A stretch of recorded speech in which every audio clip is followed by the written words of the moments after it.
Question number fourth का जो है क्वेश्चन नंबर बी देखते हैं पहले। ठीक, बी में क्या है, कह रहा है कि find the least value of a की लीस्ट वैल्यू फाइंड करना है फॉर विच द फंक्शन ये जो दिया गया है F X is equal to X square plus A x plus one is increasing on interval this. ये इंटरवल पे ये फंक्शन इंक्रीज करता है। आपको ये सेटिस्फाई नहीं करना है कि ये फंक्शन इंक्रीजिंग है डिक्रीजिंग। क्वेश्चन ने बोल दिया है कि ये फंक्शन इंक्रीज करता है तो इंक्रीज करता है। ठीक है, तो हमें क्या करना है, इसका एफ डैश निकाल लेना है। एफ डैश के बाद जो वैल्यू निकल के आएगी, अगर हमारे पास ये बड़ा ब्रैकेट लगा होता है ए इंटू बी होता है, अगर ए क्रॉस बी हो ए कॉमा बी होता है और बड़ा ब्रैकेट लगा हुआ है, इसका मतलब ये है कि ए और बी को भी इंक्लूड करना है। अगर यहीं पर सेमी ब्रैकेट होता तो ए और बी होता, तो ए और बी को इंक्लूड नहीं करना होता। फिलहाल के लिए तो हमारे पास जो इंटरवल दिया गया है उसमें वन भी इंक्लूड करना है और टू भी इंक्लूड करना है। ठीक, हिंदी में देख लें क्वेश्चन नंबर बी। ए का मान, ए का वह न्यूनतम मान क्या बताना है, वह न्यूनतम मान याद कीजिए जिसके लिए अंतराल दिस में फलन जो है प्रदत्त फलन वर्धमान है। ठीक है, वर्धमान का मतलब है इंक्रीजिंग फंक्शन है। जो गिवन है उसको लिखते हैं पहले। क्वेश्चन नंबर कौन सा है, क्वेश्चन नंबर फोर्थ है। फोर्थ का बी पार्ट है। क्या गिवन है, एफ एक्स गिवन है। 2 नंबर का क्वेश्चन है, देख लो। एफ एक्स गिवन है। क्या है एफ एक्स, एफ एक्स के विषय में बताया जा रहा है कि ये एक्स स्क्वायर प्लस ए एक्स, एक्स स्क्वायर प्लस ए x plus one, x square plus ए एक्स प्लस वन है। ठीक है, ये हमें गिवन है।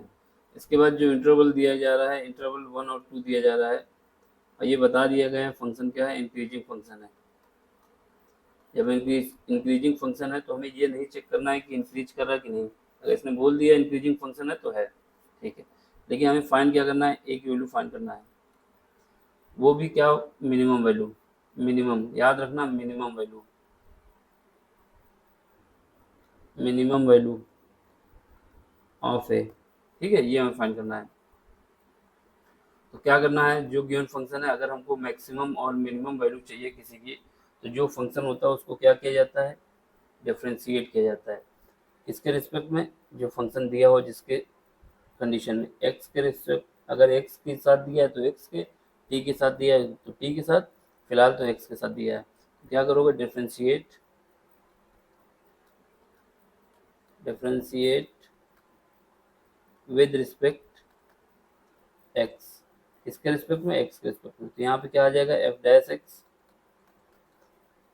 टू एक्स स्क्वायर का करेंगे तो ये आ जाएगा 2x, और ए एक्स का करेंगे तो ए आ जाएगा, और 1 का करेंगे तो 0 आ जाएगा क्योंकि कॉन्स्टेंट टर्म 0 होता है। यहाँ से हमारे पास क्या आएगा, यहाँ से हमारे पास इक्वेशन आ जाएगी 2x प्लस ए बराबर 0।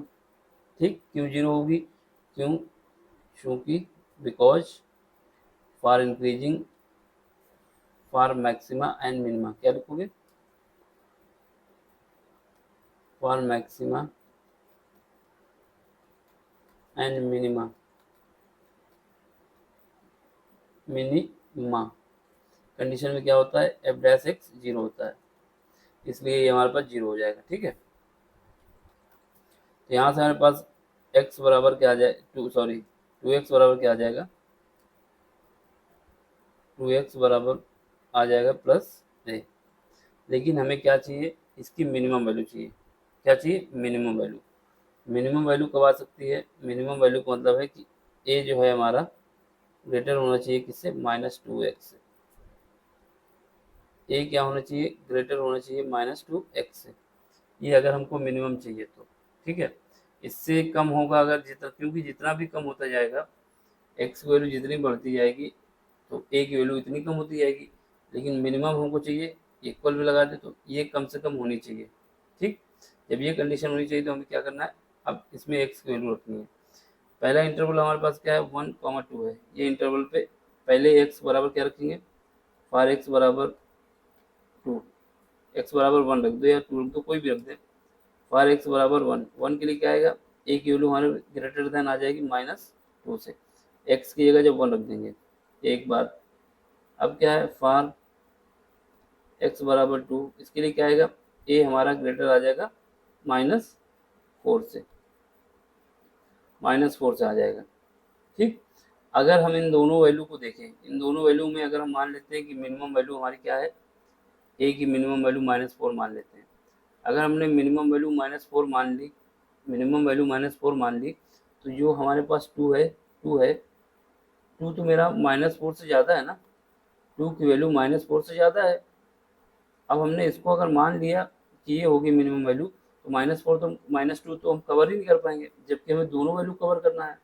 इसलिए क्या करोगे, इसलिए क्या है कि ए की जो मिनिमम वैल्यू है, मिनिमम वैल्यू क्या आएगी, -2 आएगी।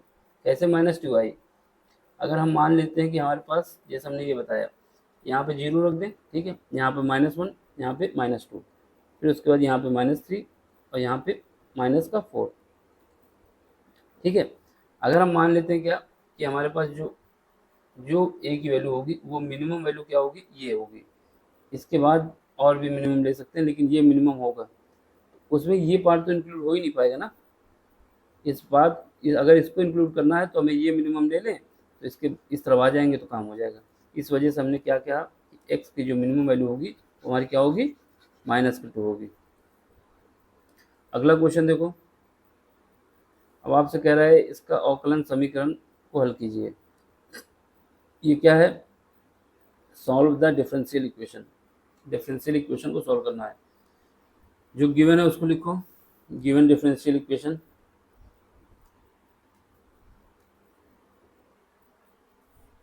क्वेश्चन नंबर कौन सी है, क्वेश्चन नंबर हमारा है 4। ये क्या है, सी पार्ट है। जो गिवन है, क्या गिवन है, गिवन हमारे पास है dy by D X plus y is equal to 1, ठीक है, plus y is equal to 1, और y हमारा डज नॉट इक्वल टू होना चाहिए 1। ये कंडीशन क्यों दी गई अभी पता चल जाएगा, हमको इसको सॉल्व करना है। ठीक है, सबसे पहले y को राइट साइड भेज दो, तो यहाँ पे क्या आएगा, dy by D x is equal to 1 minus Y, ये हो जाएगा। ठीक, अब यहाँ से क्या करोगे, यहाँ से dy निकाल लो, और ये जो हमारे पास y वाला फंक्शन है उसको y वाला 1 माइनस वाई कर दो, ये इक्वल आ जाएगा हमारे पास क्या, dx आ जाएगा। ठीक है, ये हमारा dx आ गया। अब देखो यहाँ पे इस वजह से ये कंडीशन दी गई थी कि ये मेरा 1 नहीं आना चाहिए। अगर ये हो जाएगा पार्ट, तो ये वाला पार्ट हमारा जो है, ये वाला पार्ट पूरा इनफाइनाइट हो जाएगा। इस वजह से कंडीशन दी गई थी कि y की वैल्यू 1 नहीं होनी चाहिए। कोई कंडीशन दी जाती है तो उसका कोई रीजन होता है। ठीक है, अब क्या करेंगे, इंटीग्रेट कर दें दोनों side, integrating both side, integrating both side. अगर दोनों साइड इंटीग्रेट कर दें तो क्या आएगा, dy divide by 1 minus Y is equal to dx। करेंगे, चलो करते हैं। फिर ये क्या आ जाएगा, अगर हमारे पास 1 डिवाइड बाई एक्स होता है तो इसका इंटीग्रेशन लॉग एक्स होता है, तो यहाँ पे क्या हो जाएगा, log base e 1 minus Y, और अगर माइनस दिया होता है तो एक माइनस आ जाता है। ठीक है, ये इक्वल आ जाएगा, क्या आ जाएगा इक्वल के, यहाँ पर एक्स प्लस सी आ जाएगा, सी कांस्टेंट है यहाँ से। ठीक, तब इसको क्या करो, माइनस को भेज दीजिए, यहाँ से log base e 1 minus Y is equal to minus x minus c. अब ये क्या कर सकते हो, 1 minus Y is equal to e की power minus x plus c कर दो। ठीक है, अब यहाँ से क्या करो, 1 माइनस वाई ऐसे ही लिखो। ठीक, या फिर वाई को इधर भेज देते हैं एक बार और, फिलहाल के लिए इसको ऐसे लिखते हैं 1 माइनस वाई, यहाँ से क्या करोगे, ई की पावर माइनस एक्स और ई की पावर माइनस सी, ये हो जाएगा। ठीक है, अगर अलग अलग करेंगे तो। अब इसको मान लेते हैं ए, 1 माइनस वाई, क्योंकि कॉन्स्टेंट को हम कुछ भी मान सकते हैं भाई, ई की पावर एक्स इंटू ए। अब यहाँ से क्या करोगे, वाई की वैल्यू निकाल लेंगे, वाई की वैल्यू आ जाएगी मेरे पास 1 माइनस ए इंटू ई की पावर माइनस एक्स। यही हमारा सोल्यूशन है, यही पूछना चाहता था। साइड में लिख देना कि ए इक्वल टू हमने माना है e की पावर माइनस सी। ठीक, तो ये हमारा आंसर हो गया। अगला क्वेश्चन देख लो, इसमें क्या है, इसमें कह रहा है आपसे एक पासे को एक बार उछाला जाता है, ठीक है, यदि पासे पर प्राप्त संख्या 3 का अपवर्त है। अपवर्त का मतलब यहाँ पे है कि जो संख्या आएगी वो 3 का मल्टीपल है, को ई, इसको क्या कहा जाएगा, ई कहा जाएगा। और पासे पर प्राप्त सम संख्या क्या कहा जाएगा, एफ कहा जाएगा। तो बताएं कि ई और एफ क्या स्वतंत्र है, यानी इंडिपेंडेंट का केस है ये इंडिपेंडेंट है कि नहीं है। ठीक, तो ये हमको देखना है। A die is thrown once, एक बार में थ्रोन मतलब फेंकी गई। If E represent the event the number obtain on the die is multiple of 3, ठीक, and F represent the event the number obtain on the die is even, then tell whether event E and F are independent. देखो अगर ये independent का case है, independent के case में क्या होता है, इंडिपेंडेंट के केस में ये होता है, क्वेश्चन नंबर कौन सा है, 4 है, 4 का डी पार्ट है। In case of independent, in case of independent, अगर इंडिपेंडेंट की पास बात की जाती है तो इसमें की कहानी ये होती है कि प्रोबेबिलिटी ऑफ ए क्या है, प्रोबेबिलिटी ऑफ ए का मल्टीप्लाई प्रोबेबिलिटी ऑफ बी से किया जाए, ये बराबर क्या आएगा, probability of A intersection B. यानी ये इंडिपेंडेंट का केस है अगर हमारे पास ये कहानी आती है तो। ठीक, probability of A into probability of B is equal to probability of A intersection B. ठीक है, हमारे पास प्रोबेबिलिटी ऑफ ए कितना है, गिवन है। क्या गिवन है, इसने ये बताया कि जो इवेंट हमारा फिलहाल के लिए फार्मूला है, लेकिन हमारे पास ये फार्मूले में क्या करना है, क्योंकि ई के विषय में बताया जा रहा है कि ई इवेंट जो है, ई इवेंट क्या है, 3 का मल्टीपल है। अब एक डाइस को हम फेंकेंगे तो टोटल सैंपल स्पेस क्या आएंगे, सबसे पहले total sample space, one die के लिए, वन डाई के लिए क्या कहानी है, टोटल सैंपल स्पेस। ठीक है, क्योंकि एक डाई को थ्रो किया जा रहा है, तो इसमें टोटल सैंपल स्पेस क्या है, टोटल सैंपल स्पेस का मतलब है कि क्या क्या आ सकता है। Total sample space, sample sorry total sample space, total sample space क्या आएगा, एस से लिखा जाएगा। इसमें ये होता है जो जो आ सकता है, यानी एक डाई को फेंकोगे, यानी एक पासे को फेंकेंगे तो 1 भी आ सकता है, ठीक है, 2 भी आ सकता है, ठीक है, 3 भी आ सकता है, ठीक है, 4 भी आ सकता है, ठीक है, 5 भी आ सकता है, ठीक है, 6 भी आ सकता है, ठीक है, 7 भी आ सकता है, गलत है, नहीं आएगा, 7 नहीं आएगा। ठीक है, तो यानी ये 6 पॉसिबिलिटी हैं, किसी भी एक डाई को अगर एक बार फेंका जाएगा तो इन 6 में से कोई एक चीज आ सकती है। अब इसके बाद जैसा इसने बोला है इवेंट ई के विषय में बताया है, ई क्या है, ई इवेंट जो है वो 3 का मल्टीपल है। इसने बोला है कि ई इवेंट जो है हमारा, ई इवेंट 3 का मल्टीपल है। क्या है, if E represent the event the number obtain on the die is multiple of 3, क्या है, 3 का मल्टीपल है। अब 3 का मल्टीपल क्या क्या है, इसमें देख लो सैंपल स्पेस में, 3 का मल्टीपल हमारा 3 खुद है एक बार, फिर 3 का मल्टीपल 6 है। इसके अलावा इन दोनों में से कोई और है जो 3 का मल्टीपल हो, कोई नहीं है। यानी यहाँ पर 3 और 2 दो केस आ गए एक। ठीक, अब इसके बाद बात आती है कि इवेंट एफ के विषय में, इवेंट एफ के विषय में बताया जा रहा है, ये जो एफ है ये रिप्रेजेंट करता है इवन नंबर। क्या रखता है, इवन नंबर, ये जो इवन नंबर है इसको बताता है। तो यानी एफ को लिख दो यहाँ पे, और ये क्या बताएगा, इवन नंबर। इवन नंबर बता रहा है, इसका मतलब क्या है, इवन नंबर इसमें क्या हो सकता है, इवन नंबर इसमें 2 हो सकता है, 4 हो सकता है और 6 भी हो सकता है। यानी ये 2 हो जाएगा, 4 हो जाएगा और 6 भी हो जाएगा। ठीक, तो इसमें क्या आ सकता है, 2 आ सकता है, 4 आ सकता है, 6 आ सकते हैं। यानी इवेंट ई में जो है 2 इवेंट होंगे और इवेंट एफ में 3 होंगे। अब इसके बाद अब देखा जाए दोनों का इंटरसेक्शन, अगर दोनों का इंटरसेक्शन देखा जाए कि दोनों में क्या कॉमन है, क्या कोई चीज कॉमन है, ई इंटरसेक्शन एफ, ई इंटरसेक्शन एफ, ई इंटरसेक्शन एफ, इसमें क्या क्या कॉमन है? देखो यहाँ पर देखा जाए तो यहाँ पर हमारे पास क्या क्या होगा, सॉरी यहाँ पे 2 लिखते हैं, यहाँ पे 6 होगा ना, क्योंकि 6 हमने बताया था, तो ये हमारा 6 है, इसको हमने गलत लिख दिया धोखे से, ठीक है। ई इवेंट में देखा जाए क्या क्या है, इसमें ये 6 एक है, इसमें भी 6 है, इसके अलावा कोई एलिमेंट है, यानी एक एलिमेंट 6 ऐसा है जो तीनों में कॉमन है। अब प्रोबेबिलिटी ऑफ ई निकाल दो, प्रोबेबिलिटी ऑफ ई इवेंट की क्या होगी, कितने पॉसिबिलिटी हैं, कितने इवेंट है ई में, 2 हैं, 3 और 6, 2 इवेंट है, टोटल कितने सैंपल स्पेस है, एक एस में कितने एलिमेंट है, 6 एलिमेंट है, एस लिख दो, ये कितना आ जाएगा, 1/2 आ जाएगा, ठीक है, 1/3 आएगा, सॉरी ये 1/3 आ जाएगा। अब प्रोबेबिलिटी ऑफ एफ लिख दो, यानी इवेंट होने की प्रोबेबिलिटी, इवेंट में कितने इवेंट है, एफ में इवेंट में एफ है, या एफ में कितने, 3, टोटल कितने हैं, 6, कितना आ जाएगा, 1/2। अब इसके बाद इंटरसेक्शन की निकाल दो, प्रोबेबिलिटी ऑफ ए, सॉरी ई है यहाँ पे, probability of e intersection F, कितना आ जाएगा, ये हमारे पास इसमें कॉमन कितना था, एक, यानी एक एलिमेंट कॉमन है, टोटल कितने, 6, तो ये आ जाएगा 1/6।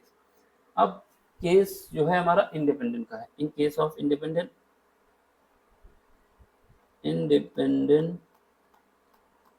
इवेंट, अगर इंडिपेंडेंट इवेंट है तो उस केस में क्या होगा, probability of e into probability of f is equal to आएगा probability of e intersection F.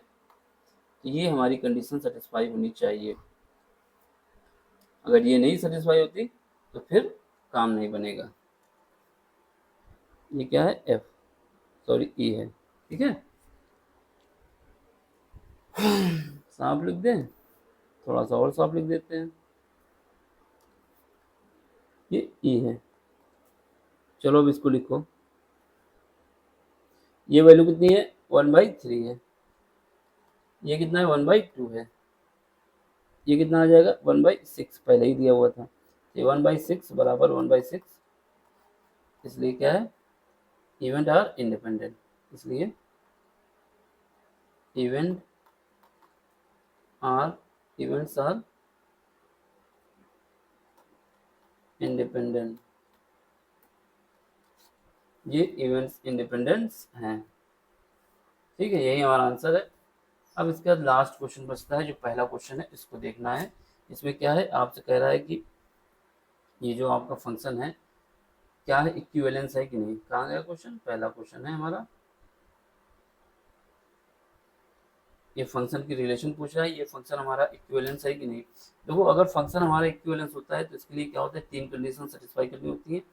पहली कंडीशन है कि रिफ्लेक्सिव होना चाहिए, दूसरी कंडीशन है कि सिमेट्रिक होना चाहिए, तीसरी कंडीशन है कि ट्रांजिटिव होना चाहिए। ये तीनों कंडीशन बताना होगा, अगर ये तीनों कंडीशन सेटिस्फाई करता है तो हमारा फंक्शन क्या है, इक्विवेलेंस होगा, ठीक। क्वेश्चन नंबर पहला है, इसको देख लो, ये भी क्वेश्चन आता है, 2 नंबर तो इससे मिलते ही हैं, कभी कभी 5 नंबर पे आ जाता है, ठीक, लक की बात है, 2 नंबर पे आता है तो ठीक, 5 में आता है तो भी ठीक है, क्योंकि करना तो तीनों ही स्टेप पर पड़ते हैं। इसको तुल्यता संबंध सेट करना है, बताना है आपको। क्वेश्चन नंबर कौन सा है, क्वेश्चन नंबर हमारा है 4 का ए पार्ट है। क्या गिवन है देख लो, a relation R is defined by N cross N का मतलब है नेचुरल नंबर से है। ए और बी, हमारा ए और बी में रिलेशन क्या है, सी और डी में रिलेशन, ए और बी की रिलेशन, सी और डी की रिलेशन, इफ ओनली, ये तभी हो सकता है जब हमारा ए डी बराबर बी सी हो। तो हमें प्रूव करना है कि जो रिलेशन है वो इक्विवेलेंस है, ठीक। चलो इक्विवेलेंस के लिए हमको तीनों कंडीशन सेटिस्फाई करनी होगी। सबसे पहली कंडीशन क्या है, सबसे पहले हमको कंडीशन सेटिस्फाई करना होगा कि रिफ्लेक्सिव है कि नहीं, ठीक। सबसे पहले रिफ्लेक्सिव, अगर रिफ्लेक्सिव सेटिस्फाई हो जाएगा तो ट्रांजिटिव हो जाएगा, सॉरी रिफ्लेक्टिव, कोई भी सीक्वेंस कोई मैटर नहीं करता कि पहले क्या चेक करना, रिफ्लेक्सिव चेक करें फिर सिमेट्रिक फिर ट्रांजिटिव, ठीक। ये हमारे पास इसको चेक करना है। तो सबसे पहले हम क्या करते हैं, लेट कर लेते हैं, जो फंक्शन हमको दिया गया है लेट, ए कॉमा बी और सी कॉमा डी, इनकी रिलेशन क्या है कि ये सारे नंबर हमारे n क्रॉस n का मतलब है कि ये नेचुरल नंबर पे बिलोंग करते हैं। ठीक है, इसके बाद हमें क्या दिया गया है, हमें दिया गया है कि ए बी जो है, ये दिया है ना, ए बी के लिए जो कंडीशन दी गई है, अगर ये इसके लिए कंडीशन देखेंगे, क्या इसके लिए ए बी सी डी, इसमें बताया जा रहा है ए का डी के साथ मल्टीप्लाई और बी का सी के साथ मल्टीप्लाई बी सी है। तो इसके लिए क्या होगा, इसमें ए का मल्टीप्लाई किसके साथ कर दें, ए का मल्टीप्लाई अगर हम डी के साथ कर दें और बी का मल्टीप्लाई सी के साथ कर दें, तो सबसे पहले हमको लाना होगा क्या, रिफ्लेक्सिव के केस के लिए, रिफ्लेक्सिव के केस के लिए सबसे पहले हमको ये बताना होगा कि यहाँ पर जो है हमारे पास ए कॉमा बी, इनमें रिलेशन वही होनी चाहिए, यही हमारी होनी चाहिए, क्या होनी चाहिए, रिलेशन आर, जो कि होनी चाहिए ए कॉमा बी। यानी यहाँ पर सी और डी हटा के हमको ए कॉमा बी में अगर रिलेशन निकाल पाते हैं तभी ठीक है, नहीं तो नहीं। तो इसको जब करेंगे तो उस कंडीशन के हिसाब से ए का मल्टीप्लाई ए से करें, ए का मल्टीप्लाई बी से कर दें, ठीक है, और इस बी का मल्टीप्लाई इसके साथ कर दें, बी का मल्टीप्लाई इसके साथ कर दें, तो ये ए बी आ जाए। कैसे करेंगे, ये जो कंडीशन दी गई है इसमें क्या था, ए का जो पहले वाला था उसको डी से मल्टीप्लाई किया गया तो यहाँ लिखा गया, फिर उसके बाद बी का मल्टीप्लाई सी से किया गया तो यहाँ लिखा गया।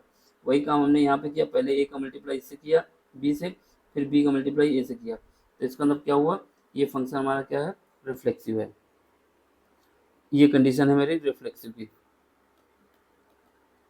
रिफ्लेक्सिव। अब दूसरी कंडीशन चेक करना होगा ट्रांजिटिव की, क्या ट्रांजिटिव है कि नहीं है, अगर ट्रांजिटिव है तो उसको चेक कर लें। दूसरी कंडीशन क्या, या सिमेट्रिक की, जो भी आप करना चाहे कर सकते हो। तो हम पहले सबसे पहले क्या कर लेते हैं, सिमेट्रिक की चेक कर लेते हैं। सिमेट्रिक की कंडीशन चेक करने के लिए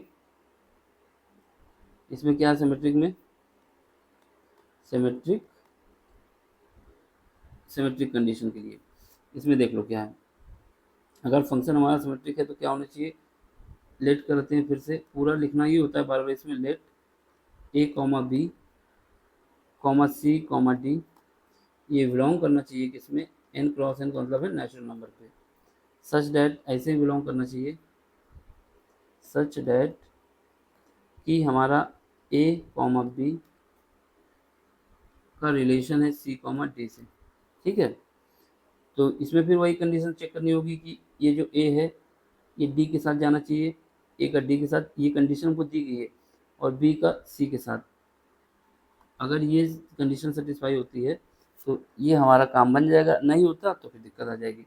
जैसे ये हमने चेक कर लिया, अब अगर हम सीक्वेंस चेंज करते हैं, सीक्वेंस चेंज करते हैं तो हमारे पास क्या आना चाहिए, सीक्वेंस चेंज करने के बाद अगर हम मान लेते हैं कि ये भी आ जाए हमारे पास क्या, सी बी, ठीक, ये बराबर आ जाए डी ए के, जैसे ऊपर वाला था ना कि यहाँ पर ए बी बराबर बी ए आ रहा था, तो ऐसे ही ये क्या हो, अगर इनका सीक्वेंस बदल दिया जाए, सी बी को आगे कर दिया जाए, सी बी आगे कर दिया जाए, डी ए यहाँ पर आगे कर दिया जाए, तो ये भी कंडीशन सेटिस्फाई करेगा तो हमारा सिमेट्रिक हो जाएगा। अगर ये हो जाता है तो इसके लिए क्या होगा, सी और डी का रिलेशन है ए और बी के साथ, यानी सी को मल्टीप्लाई करेंगे इसके साथ, डी को मल्टीप्लाई कर इसके साथ, तो ये हमारा हो जाएगा सिमेट्रिक। सिमेट्रिक की कंडीशन हो गई। ये 3 लाइन लिखने के बाद अब चौथी कंडीशन से क्या सेटिस्फाई करा दें, ये हमारा सिमेट्रिक हो गया है। अब ट्रांजिटिव चेक करा देते हैं, ट्रांजिटिव में अगर आ जाता है तो ठीक है। तीसरी कंडीशन ट्रांजिटिव, इसमें इतने ही पॉइंट लिखने हैं और आपको क्वेश्चन के पूरे नंबर मिलेंगे। ठीक, तो इसमें क्या करेंगे, लेट करेंगे, फिर वही पहली लाइन तो लिखना ही होगा, लेट ए कॉमा बी का रिलेशन है सी कॉमा डी, इसके बाद ई कॉमा एफ, ये तीनों नंबर हमारे बिलोंग करने चाहिए नेचुरल नंबर एन पे। देखो पहले इन दो में रिलेशन निकालेंगे, फिर इन दो में रिलेशन निकाल दें, अगर ये हो जाता है तो ठीक है, नहीं होता तो भी दिक्कत है। ठीक, ये हमारा क्या है, ये हमारा होना चाहिए such that A comma B का रिलेशन होना चाहिए सी कॉमा डी से, एंड ये इंपॉर्टेंट बात है, यहाँ पर सी कॉमा डी का रिलेशन होना चाहिए ई इंटू एफ से। अब इसके बाद जो है, इसके बाद हमारा जो है इन सब का रिलेशन होना चाहिए, इसका रिलेशन होना चाहिए इसके साथ।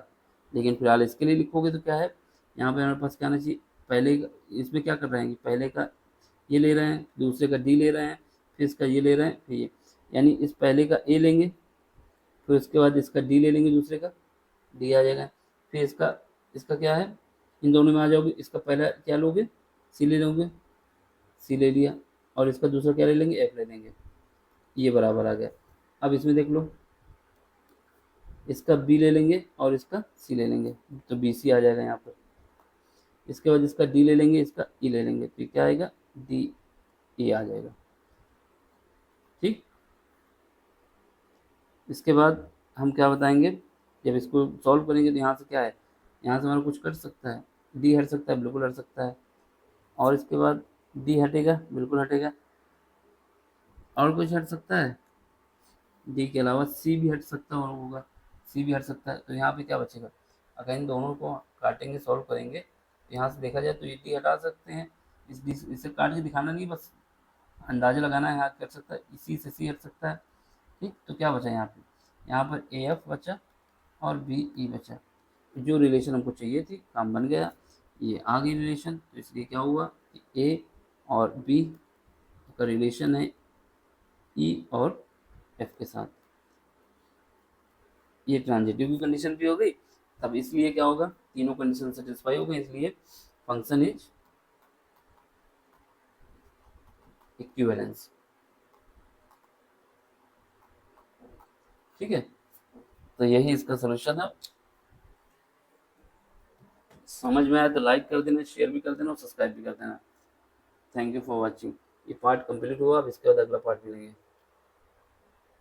ये क्वेश्चन सेकंड है, ठीक, ये हिंदी में है और ये इंग्लिश में भी है।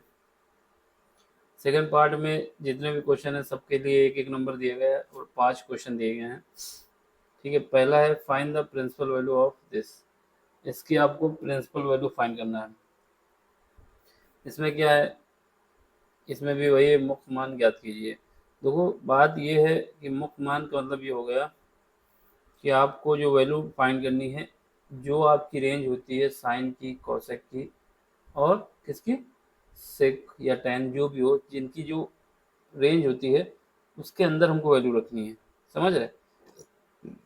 उसके अंदर मतलब रखने का ये है कि हमारे पास कोऑर्डिनेट के विषय में जानकारी होनी चाहिए पहले, और कोऑर्डिनेट में जो हमारे पास पहला कोऑर्डिनेट है उसकी रेंज क्या है, दूसरा कोऑर्डिनेट है उसकी रेंज क्या है, ये सब पता होना चाहिए। तो ये हमारे पास अगर बात करेंगे तो ये इसकी रेंज जो है, ये पहला कोऑर्डिनेट है, ये सेकंड कोऑर्डिनेट है, ये तीसरा कोऑर्डिनेट है और ये चौथा कोऑर्डिनेट है। ठीक है, इसमें AST फार्मूला होता है, एक मतलब होता है जितने भी ट्रिग्नोमेट्रिक फंक्शन है यानी ऑल, एस का मतलब होता है साइन और कॉसेक, साइन का अपोजिट कॉसेक, और इसके बाद टी का मतलब है टेन और कॉट अपोजिट, और सी का मतलब है कॉस और सेक अपोजिट, कॉस और सेक अपोजिट। यानी इसमें ऑल का मतलब हुआ कि जितने भी ट्रिग्नोमेट्रिक फंक्शन होंगे सब आपके पॉजिटिव होंगे। सेकंड में साइन का मतलब हुआ, इसका मतलब हुआ कि साइन और कॉसेक, यानी साइन का जो अपोजिट होता है कॉसेक, इसको छोड़ के बाकी सब नेगेटिव होंगे, और तीसरे क्वाड्रेंट में टेन और कॉट को छोड़ के बाकी सब नेगेटिव। वहीं चौथे क्वाड्रेंट में कॉस और सेक को छोड़ के बाकी सब नेगेटिव होंगे। इनकी रेंज क्या है, ये 0 से जाएगा और ये पाई/2 तक जाएगा, और दूसरा क्वाड्रेंट जो है पाई/2 से पाई तक आएगा, तीसरा क्वाड्रेंट पाई से 3 पाई/2 तक आएगा, और चौथा क्वाड्रेंट जो है ये 2 पाई तक आएगा। ठीक है, ये हमारे पास 4 क्वाड्रेंट हैं, इनकी रेंज बता दी। अब मुख्य मान का मतलब ये है कि जो आपकी जो भी वैल्यू आएगी, क्योंकि हमारे पास कॉसेक जो होता है, कॉसेक जो होता है इसकी जो रेंज होती है वो होती है पाई/2 से, पाई/2 से, या फिर पाई -पाई/2 से, -पाई/2 से पाई/2 तक होती है। ये बड़ा ब्रैकेट लगा, इसका मतलब है कि ये इंक्लूड है वैल्यू, ये इसकी रेंज में बिलोंग करता है, लेकिन यहाँ पे 0 नहीं आना चाहिए। 0 वैल्यू को छोड़ के बाकी सब वैल्यू इंक्लूड हैं, 0 को हटा देना होता है। तो इसका मतलब है कि हमको जो कॉसेक निकालना है वो ऐसा निकालना है जो इस रेंज के अंदर हो, यही हमारा प्रिंसिपल मान है, यही मुख्य मान है। वैसे ठीक, अगर ये प्रिंसिपल मान न लिखा होता तो ये हमारा कॉसेक किस कोऑर्डिनेट में नेगेटिव होता है, कॉसेक हमारा किस कोऑर्डिनेट में नेगेटिव होता है, इसको जानना होता। तो कॉसेक जो है हमारा पहले, दूसरे और पहले में तो पॉजिटिव होता है, लेकिन तीसरे में नेगेटिव होता है, तो हमको जो वैल्यू लानी होती वो इसके अंदर लानी होती है। यानी हमारे पास क्या होता है, पहले तो पाई बाई जितना है यहाँ तक आने के लिए कितना चाहिए, पाई चाहिए, पाई में कितना ऐड करना होगा, जो इसका मान होगा, और कोसेक रूट टू किसका मान होता है, पाई बाई टू का रूट, पाई बाई फोर का मान होता है रूट टू। ठीक है, ये हमारा, तो इसको जब सॉल्व करते हो ये आता है हमारा फाइव बाई फोर। ये लेकिन हमको ये वैल्यू नहीं चाहिए, मुख्य मान चाहिए, प्रिंसिपल रेंज चाहिए, यानी रेंज के अंदर का आना चाहिए। तो इसलिए बस हम सीधे लिख देंगे, क्या लिख देंगे कि कॉसेक इनवर्स है, ब्रैकेट में क्या करेंगे minus cosec pi by four. ठीक, तो इसको सॉल्व करेंगे तो यहाँ से क्या होगा, ये माइनस आगे आ जाएगा, क्योंकि कॉसेक की जो कॉसेक माइनस थीटा अगर होता है तो वो माइनस आगे आ जाता है, कॉसेक थीटा हो जाता है, तो वो माइनस आगे आ जाएगा, तो हमारे पास कॉस से कॉस हट जाएगा, कितना बचेगा पाई बाई फोर। ठीक, ये हमारी वैल्यू कितनी आएगी, पाई बाई फोर आएगी। ये सब इतना क्यों बताया, क्योंकि अगर आप लोग ये वैल्यू लिख के चले आएंगे तो आपको नंबर नहीं मिलेंगे, क्योंकि इसने बोल दिया है कि आपको प्रिंसिपल वैल्यू चाहिए। प्रिंसिपल वैल्यू का मतलब है कि पहले ही रेंज में चाहिए, पहले ही जो हमारे पास जो कॉसेक है उसकी रेंज क्या है, माइनस पाई बाई टू से पाई बाई फोर के बीच में चाहिए, और ये वाली जो वैल्यू हमारे पास आएगी फाइव पाई बाई फोर, ये हमारा क्रॉस कर जाएगी इस रेंज को, ये रेंज नहीं चाहिए। इस वजह से हमको माइनस वाला कॉन्सेप्ट लगाना होगा, माइनस आगे लाना होगा और एक नंबर मिल जाएगा। सीधे बस क्या करना था, जो वैल्यू थी कॉसेक 45 जो होता है रूट टू होता है, बस क्या करना था, माइनस लगाना था और पाई बाई फोर लिख देना था, ये हमारा आंसर था, एक नंबर मिल जाता। ठीक, अब इसके बाद अगला क्वेश्चन है, find the differential coefficient of this. इसका हमें डिफरेंशिएशन निकालना है, किसके रिस्पेक्ट में, एक्स के रिस्पेक्ट में। तो इसको लिख देते हैं, जो गिवन है,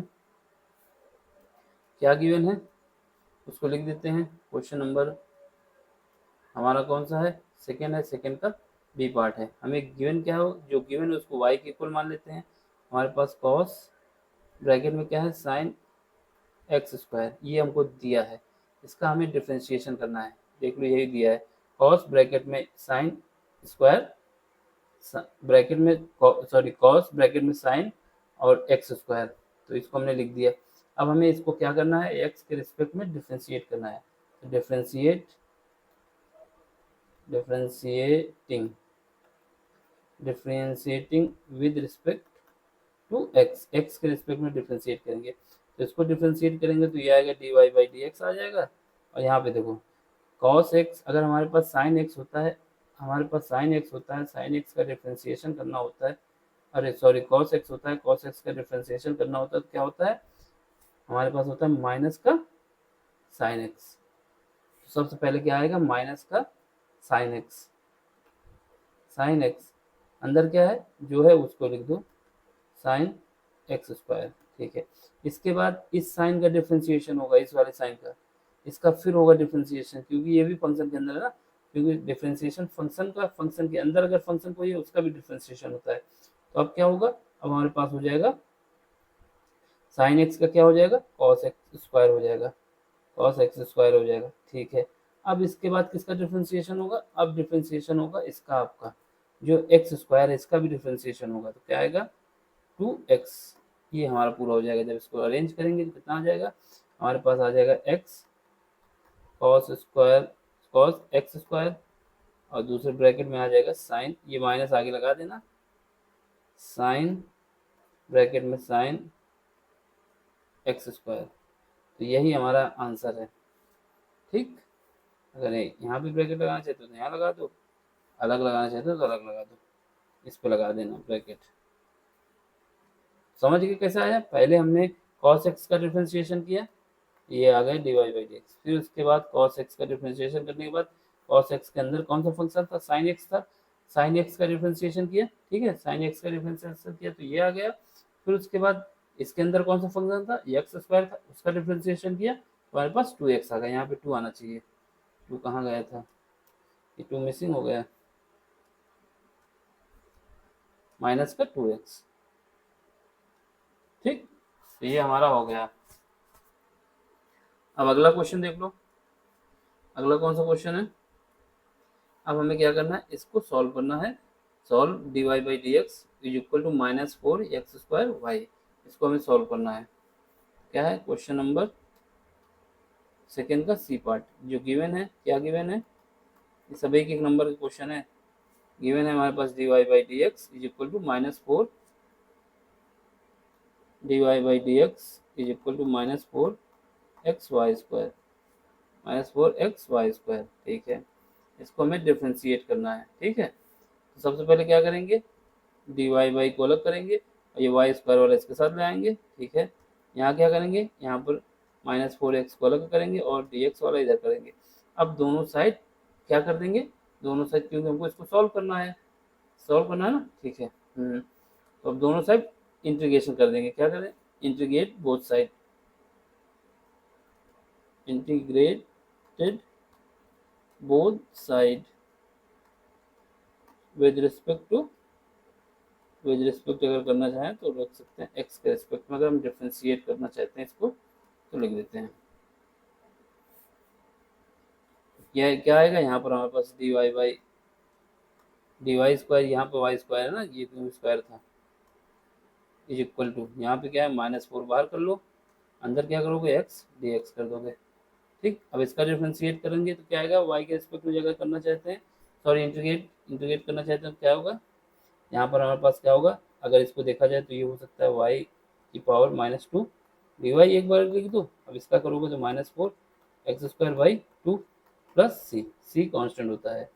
अब इसका इंटीग्रेशन करोगे तो क्या आएगा, y की पावर -2 + 1 डिवाइड बाई -2 + 1, ये बराबर क्या आ जाएगा, -4x² 2c डिवाइड बाई 2, ठीक है।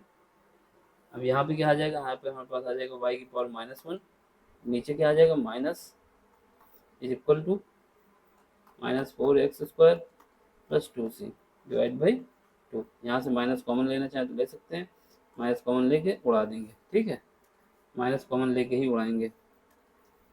यहाँ से इसको क्या कर सकते हो, यहाँ से 1/y लिख सकते हो, इसके बाद इसको माइनस कॉमन ले लेंगे तो माइनस से माइनस उड़ जाएगा, तो क्या बचेगा, 4x² - 2c डिवाइड बाई 2, यहाँ से y की वैल्यू आ जाएगी हमारे पास, y की वैल्यू क्या आ जाएगी, उल्टा कर दो इसको, 2 डिवाइड बाई 4x² - c, यहाँ पर c डैश कर दो क्योंकि c dash is equal to आ जाएगा माइनस, ये प्लस कर दो -2c, ठीक। तो ये हमारा सोल्यूशन हो जाएगा। कांस्टेंट को चेंज कर सकते हैं ना, अपने हिसाब से अरेंज कर सकते हो। अब अगला क्वेश्चन देख लो, इसका क्या है, इसका इंटीग्रेशन करना है किसके रिस्पेक्ट में, x के रिस्पेक्ट में, क्या करना है, इंटीग्रेशन करना है किसके रिस्पेक्ट में, x के रिस्पेक्ट में, ठीक है। जो हमारे पास क्वेश्चन है क्या है, क्वेश्चन नंबर जो है 2 है, 2 का डी पार्ट है। क्या गिवन है, गिवन जो फंक्शन है उसको लिख देंगे i is equal to log base E X, इसका हमें इंटीग्रेशन करना है, क्या करना है, इसको इंटीग्रेट करना है, ठीक है। इंटीग्रेट करते हैं, इंटीग्रेट कर दें या इंटीग्रेशन कर दें, क्योंकि integrate with respect to X, ठीक है। यहाँ पे करते हैं, यहाँ से क्या करेंगे, i इज इक्वल टू, इसका इंटीग्रेशन ले लेंगे log e⁻x और ये dx आ जाएगा, ठीक है। अब देखो इसका इंटीग्रेशन करना है तो हम क्या करेंगे, इसके रिस्पेक्ट एक फंक्शन 1 ले लेंगे, क्या ले लेंगे 1, दूसरा log e x dx। अब सुनो, यहाँ पर क्या करेंगे, पहले फंक्शन को हम ले लेंगे log e x, पहले फंक्शन को ले लिया और दूसरे फंक्शन को क्या ले लिया, 1 ले लिया dx। अब हमें इसका इंटीग्रेशन करना है i।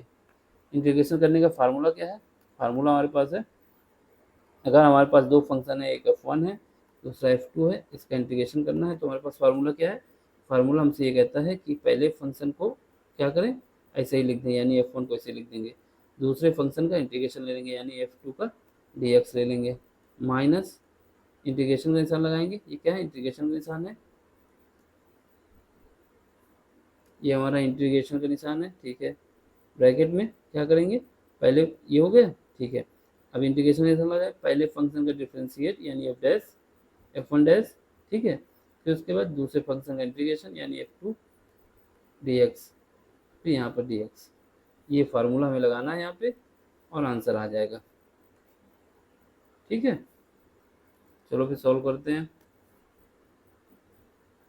क्या है i इज इक्वल टू, पहले फंक्शन को क्या करेंगे, log x है, log x को हम ऐसे ही लिख देंगे, ठीक है। दूसरे फंक्शन का इंटीग्रेशन, यानी दूसरे फंक्शन का इंटीग्रेशन करेंगे क्या आ जाएगा, 1 का इंटीग्रेशन x आ जाएगा, माइनस पहले फंक्शन को क्या करना है, डिफ्रेंशिएट करना है, यानी log x का डिफ्रेंशिएशन 1/x, दूसरे फंक्शन का इंटीग्रेशन यानी x, फिर उसके बाद क्या है, ये dx आ जाएगा। ठीक है, अब यहाँ से देखो, यहाँ पे क्या आएगा, x log बेस ई x। ठीक है, यहाँ से x कट जाएगा, क्या बचेगा, 1 का इंटीग्रेशन क्या आएगा, x आएगा, यहाँ से x कॉमन ले लेंगे, क्या बचेगा, log बेस ई x माइनस 1। ठीक है, तो ये हमारा क्या हो जाएगा, i, यही हमारा आंसर है, यही हमसे पूछना चाहता था और 1 नंबर मिल जाएगा आपको। अगला क्वेश्चन देख लो, अगला क्वेश्चन क्या है, अगले क्वेश्चन में बोला जा रहा है कि if 2pa is equal to 2pb और इज इक्वल टू 5/13 और conditional probability of A with respect to B क्या है, ये है, तो फाइंड करना है आपको probability of A union B. देखो हमें गिवन क्या है वो लिख लेते हैं, जो गिवन है, क्वेश्चन नंबर कौन सा है, 2 है, 2 का कौन सा पार्ट है, ई पार्ट है, जो गिवन है, गिवन क्या है पहले लिख लेते हैं, गिवन में हमारे पास 2 times of probability of A is equal to है प्रोबेबिलिटी ऑफ बी, ये इक्वल क्या है 5/13 के। इसके बाद कंडीशनल प्रोबेबिलिटी ऑफ ए, किसके कंडीशन में, बी के, ये कितनी है, ये हमारे पास गिवन है 3/10, 3/10। इसके बाद क्या है, probability of A union B हमें फाइंड करना है। ठीक है, ये हमें फाइंड करना है।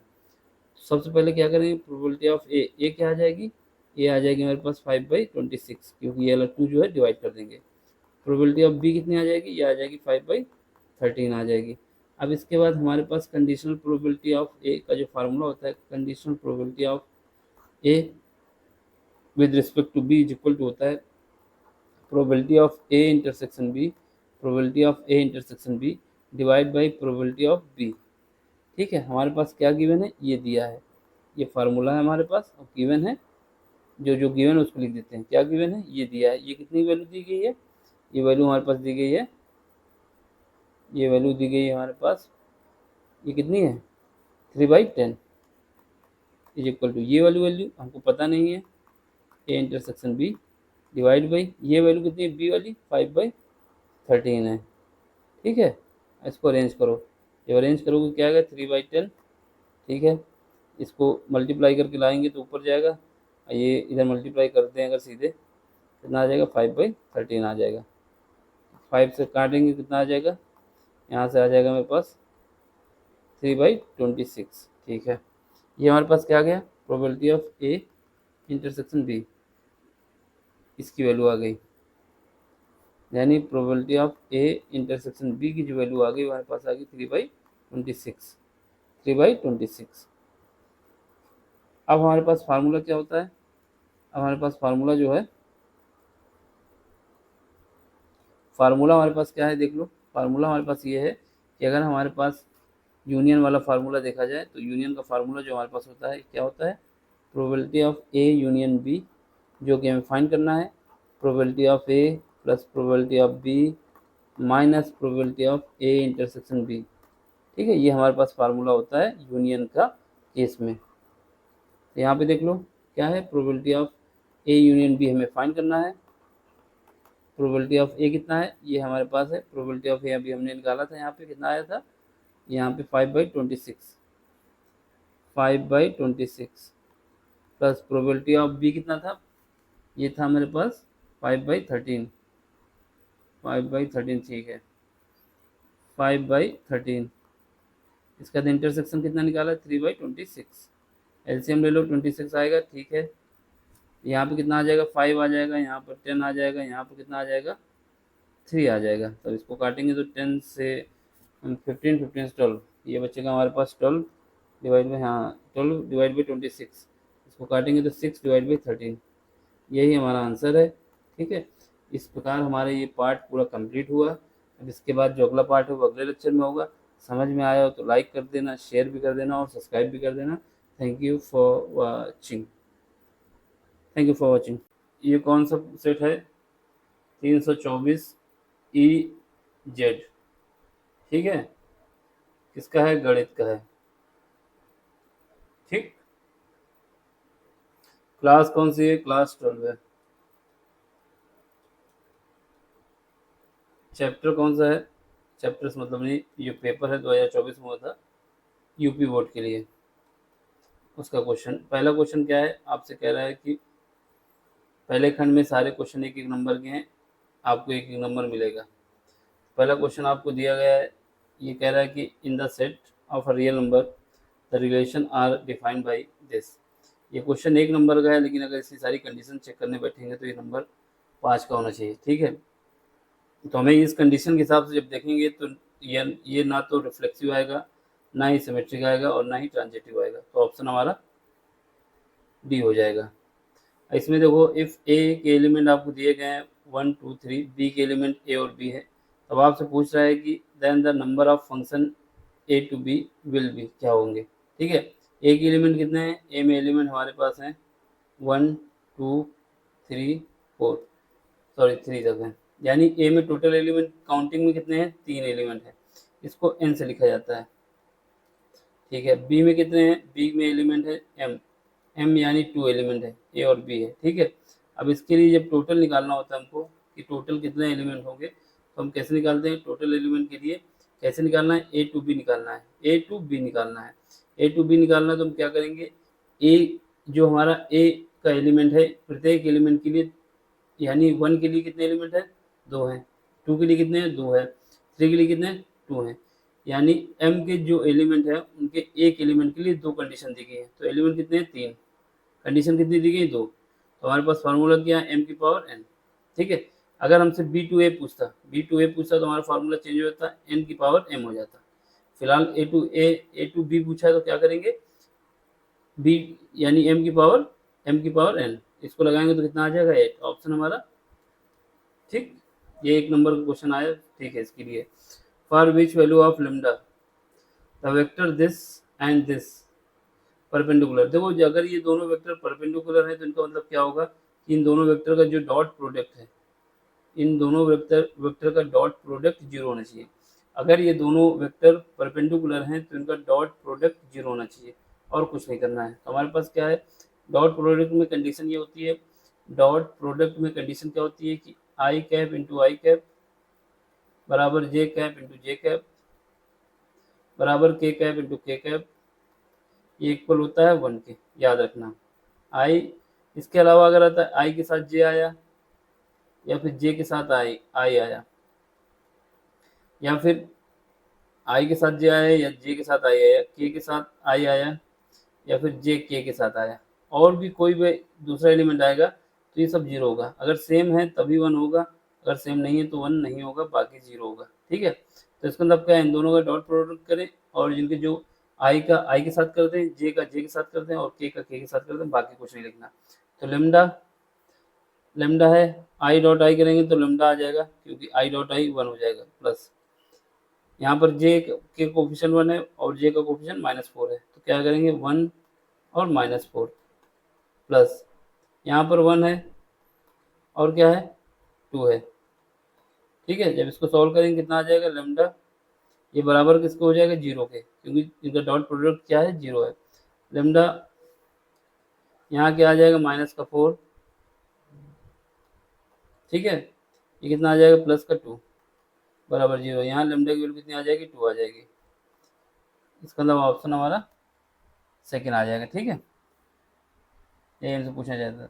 अब ये वाला क्वेश्चन देखो, इसमें क्या है, द वैल्यू ऑफ इंटीग्रल, इसका इंटीग्रेशन करना है, इसके लिए हमारे पास क्या है, एक दो फंक्शन का फार्मूला होता है। दो फंक्शन अगर हमारे पास दिए हैं, यहाँ देख लो, जो गिवन है क्वेश्चन नंबर फर्स्ट का, कौन सा क्वेश्चन है, क्वेश्चन नंबर फर्स्ट का डी पार्ट है। क्या गिवन है, जो गिवन है उसको आई लिख दो, I is equal to integral part x की power e x d x. ठीक है, ये हमारे पास है, ये क्वेश्चन मार्क है, इसको हमें इंटीग्रेट करना है। तो क्या करेंगे, इसमें पहले फंक्शन इसको मान लेंगे, सेकंड फंक्शन इसको मान लेंगे। अगर हमारे पास दो फंक्शन दिए हैं, एक को मान लेते हैं एक को मान लेते हैं एफ, दूसरे को मान लेते हैं जी। दो फंक्शन है, इनका इंटीग्रेशन करना है dx। तो इंटीग्रेशन का काम क्या है, पहले फंक्शन को ऐसे ही लिख दो, यानी पहले फंक्शन को ऐसे ही लिख दिया, दूसरे फंक्शन का इंटीग्रेशन कर दो, यानी जी का डी कर दिया, माइनस लगा दो, इंटीग्रेशन करो, ब्रैकेट लगाओ, पहले फंक्शन का डिफरेंशिएशन यानी एफ डैश, दूसरे फंक्शन का इंटीग्रेशन यानी जी एक्स डी एक्स, फिर उसके बाद इसको बंद करो और यहाँ पर डी एक्स लगा दो। ये हमारा फार्मूला होता है। अगर दो फंक्शन हमको दिए गए हैं, उनका इंटीग्रेशन करना है तो हमको ऐसे ही करना होगा। ठीक है, तो बस इसी का यूज करके हम इसको करते हैं। जब इसको करेंगे तो क्या आएगा, आई इज इक्वल टू पहला फंक्शन हम इसको मानेंगे एक्स को, दूसरा फंक्शन ई एक्स को मानेंगे। तो पहले फंक्शन का क्या करना है, डिफरेंशिएट, सॉरी पहले फंक्शन को ऐसे लिख देना है, यानी एक्स को ऐसे लिख दो, दूसरे फंक्शन का इंटीग्रेशन करना है, दूसरे फंक्शन का इंटीग्रेशन करना है, यानी दूसरे फंक्शन का इंटीग्रेशन करेंगे तो क्या आएगा, ई की पावर माइनस एक्स आ जाएगा, इसका डी एक्स करना है। ठीक है, माइनस लगाएंगे, ठीक, ब्रैकेट लगाएंगे और इंटीग्रेशन बाहर लगाएंगे।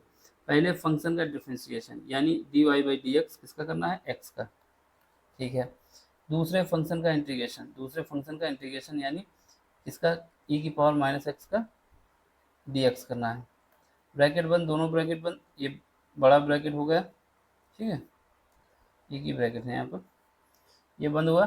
ठीक, अब यहाँ पे क्या आ जाएगा, यहाँ पर डी एक्स आ जाएगा। अब इसका हम सॉल्व कर रहे हैं। ई की पावर एक्स का इंटीग्रेशन ई की पावर एक्स होता है, ई की पावर एक्स का इंटीग्रेशन ई की पावर एक्स होता है, लेकिन यहाँ पर माइनस दिया हुआ है तो माइनस आगे आ जाएगा, एक्स, ये माइनस एक्स ई की पावर माइनस एक्स आ जाएगा। क्यों आएगा, क्योंकि हमारे पास d Y by D x अगर दिया हुआ है, सॉरी इंटीग्रेशन कर रहे हैं तो इंटीग्रेशन लिखो, क्या है, ई की पावर माइनस एक्स का इंटीग्रेशन दिया हुआ है, ये क्या आएगा, माइनस का ई की पावर माइनस एक्स। ठीक, तो यहाँ से क्या आ गया, ये आ गया, इसका काम खत्म। यहाँ पर माइनस लगाएंगे, बाहर इंटीग्रेशन भी होगा, d Y by D x यानी एक्स का डिफ्रेंसिएशन करेंगे तो 1 आएगा। अब इसका इंटीग्रेशन करेंगे तो क्या आएगा, माइनस का ई एक्स आ जाएगा और ये डी एक्स आ जाएगा। ठीक है, इसको फर्दर सॉल्व करेंगे तो यहाँ एक्स आएगा, ई की पावर माइनस एक्स रहेगा ही। ठीक, यहाँ पर ये माइनस इसको प्लस कर देगा, ठीक, इसको तो प्लस कर देगा, कर दिया इसने, और यहाँ पर ई की power minus x d x आ गया। ठीक है, अब इसके बाद इसको फर्दर सॉल्व करेंगे तो क्या आएगा, माइनस एक्स ई की पावर माइनस एक्स। ठीक है, यहाँ पर क्या आ जाएगा, माइनस ई की पावर माइनस एक्स। ठीक, क्योंकि इसको जब इंटीग्रेशन करेंगे तो माइनस का आ जाएगा। अब यहाँ से हमें क्या करना है, ये आई इज इक्वल टू माने हुए हैं, यहाँ से हमको ई की पावर माइनस एक्स कॉमन ले लेना है। ठीक है, कॉमन ले लेंगे और माइनस भी कॉमन ले लेंगे तो क्या बचेगा अंदर, 1 प्लस एक्स बचेगा। तो यही हमारा आंसर है, मिला लो, जो मिल जाएगा वही होगा। देखते हैं कौन सा ऑप्शन है। ऑप्शन में माइनस माइनस बाहर आते ही ये प्लस मिलेगा, तो ऑप्शन नंबर ए हो जाएगा।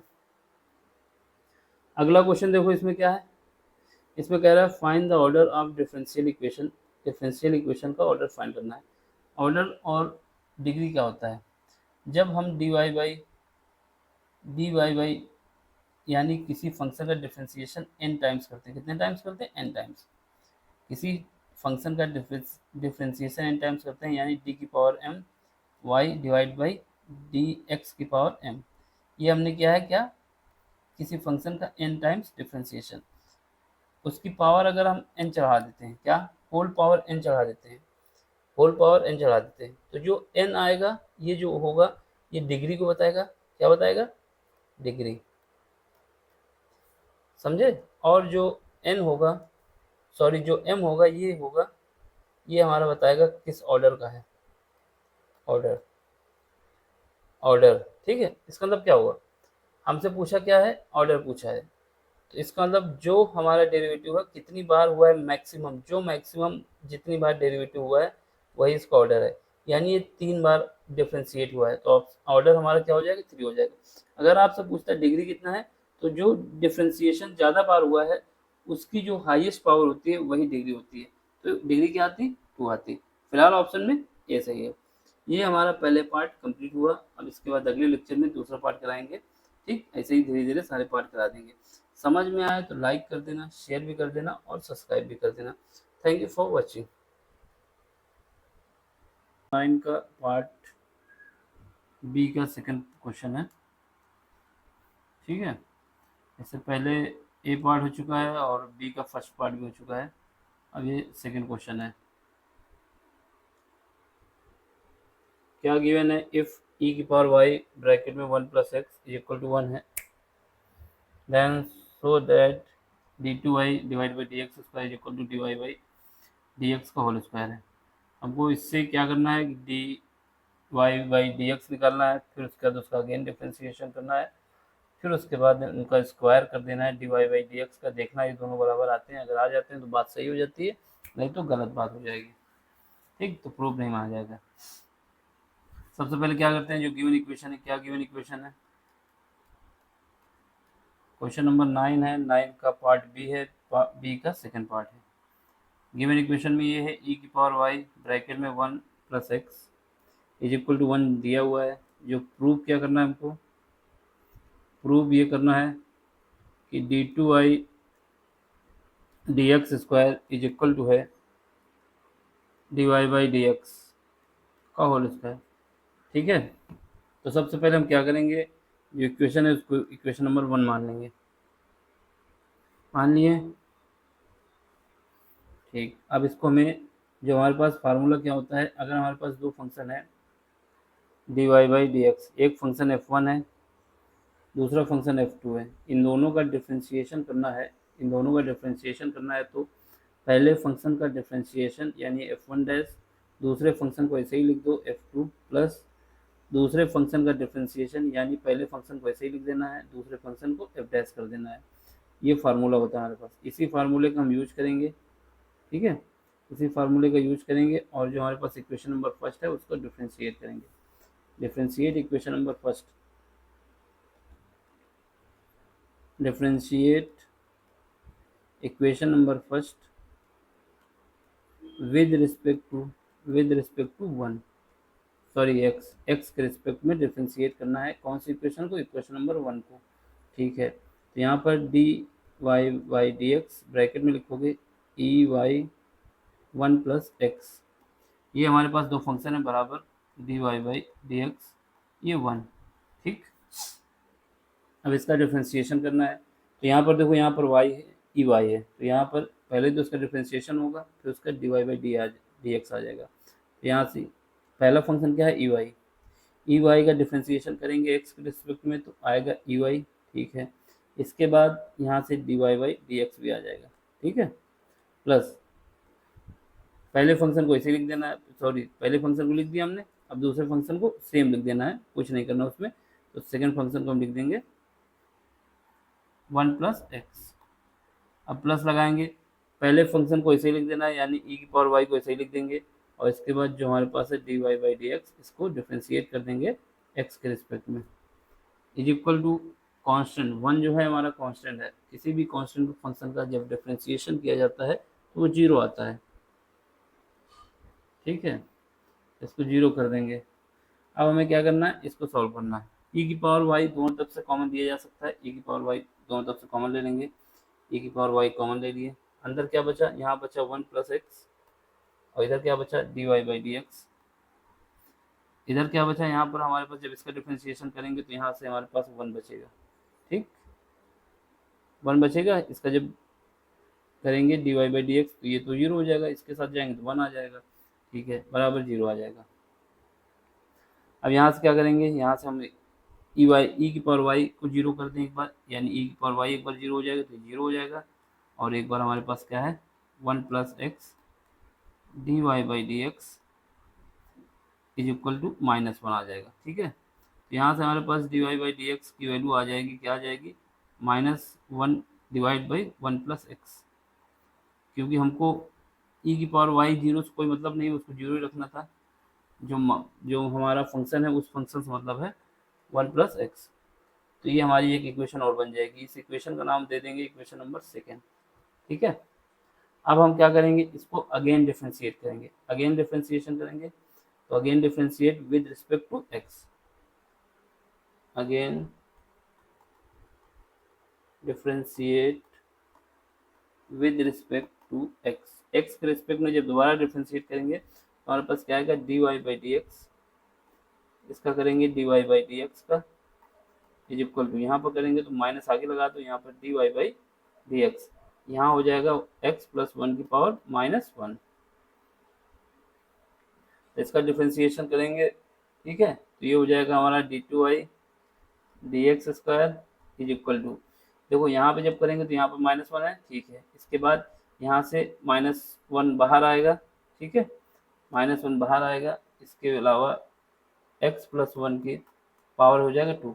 कैसे हो जाएगा? क्योंकि अगर हमारे पास कोई फंक्शन है dy by D x divide by x की पावर n है, तो ये क्या हो जाएगा?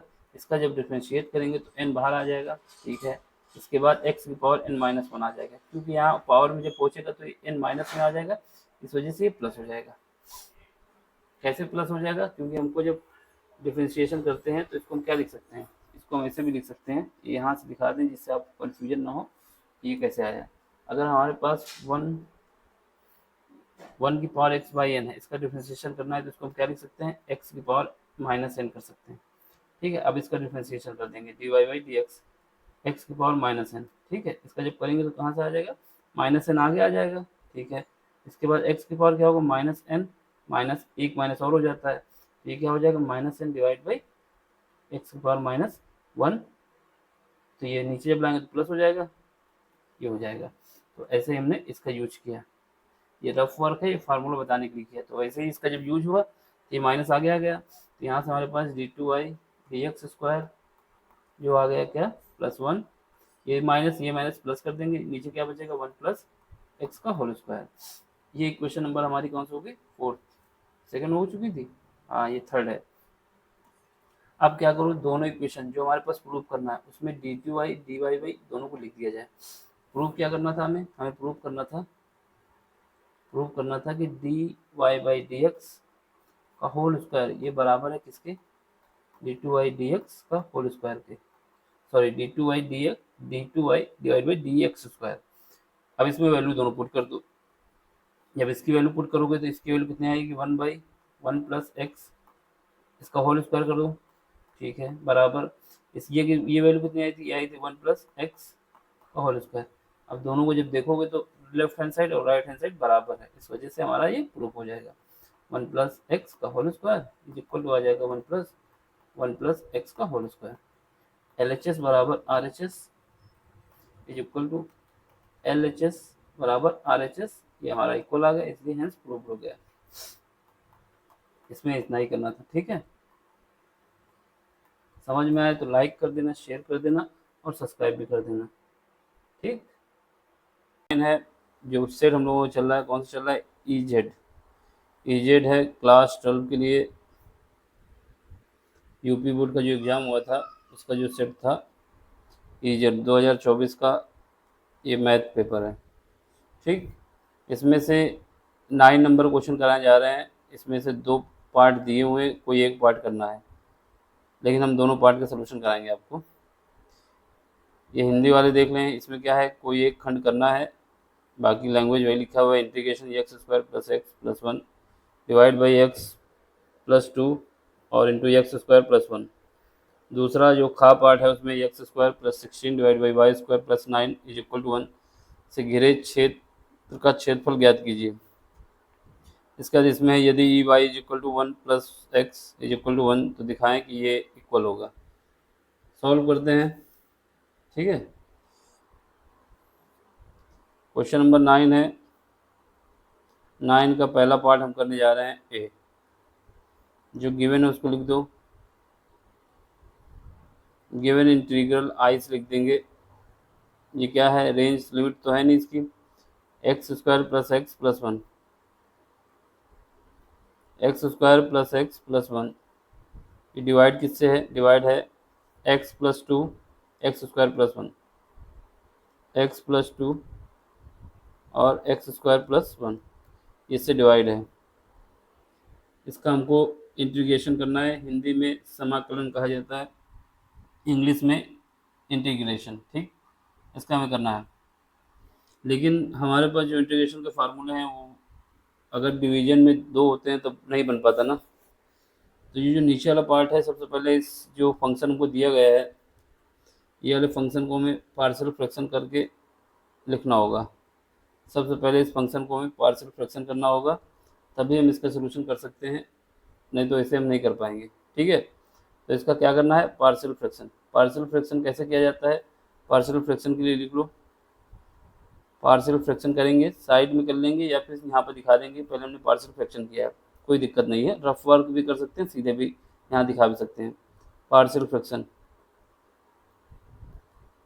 पार्शियल फ्रैक्शन, पार्शियल फ्रैक्शन से हम इसका फैक्टर कर लेंगे। क्या कर लेंगे? पार्शियल फ्रैक्शन से फैक्टर कर लेंगे। चलो, क्या है? X square plus x plus one. Divide में क्या है? डिवाइड में हमारे पास है एक्स प्लस टू, दूसरे ब्रैकेट में है एक्स स्क्वायर प्लस वन। ये इक्वल क्या होगा? देखो इसमें क्या किया जाता है, इसमें जो ऊपर वाला लिखा हुआ है x square plus x plus one, इसको ऐसे ही लिखो, और नीचे वाले जो है डिवीजन में है, जो डिविडेंड है उसमें एक्स प्लस टू है, तो ए की पावर ए ऊपर लिखोगे, न्यूमरेटर में ए आएगा, डिवाइड किससे करेंगे?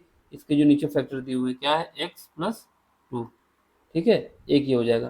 फिर उसके बाद प्लस लगाएंगे। यहाँ पर देखो, यहाँ पर जब हमारे पास अगर x square x plus one होता है तो बी लिखते हैं और नीचे एक्स प्लस वन लग देते हैं, लेकिन यहाँ पर एक्स स्क्वायर है यानी क्वाड्रेटिक फॉर्म में है, तो यहाँ क्या करेंगे? बी लिखेंगे, बी को एक्स से मल्टीप्लाई करेंगे। जितनी पावर यहाँ पर दी गई है, अगर पावर यहाँ पर कितनी दी होती, एक्स क्यूब दी होती, तो एक्स स्क्वायर रखते हैं वहाँ पर, ठीक है, बी स्क्वायर रखते हैं, हाँ सॉरी एक्स स्क्वायर रखते हैं, यानी यहाँ पर एक पावर कम करके यहाँ से मल्टीप्लाई कर देंगे।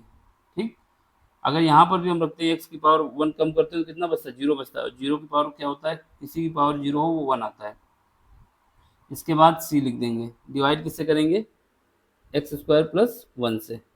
ठीक है, ये हमारा पार्शियल फ्रैक्शन करने का तरीका है। तो यहाँ पे क्या आ जाएगा? प्लस का वन आ गया। ये पार्शियल फ्रैक्शन का जब चैप्टर आता है तो उसमें पढ़ाया जाता होगा। ठीक है, इसका हमें यूज करना है। चलो, अब हमें क्या करना है? क्रॉस मल्टीप्लिकेशन करना है। इनका क्या करना है? इसको एक इक्वेशन मान लेंगे जो हमें आगे काम आएगी। इक्वेशन मान लिया हमने जो हमारे काम आने वाली है। ठीक है, इसका हम पहले क्या करेंगे?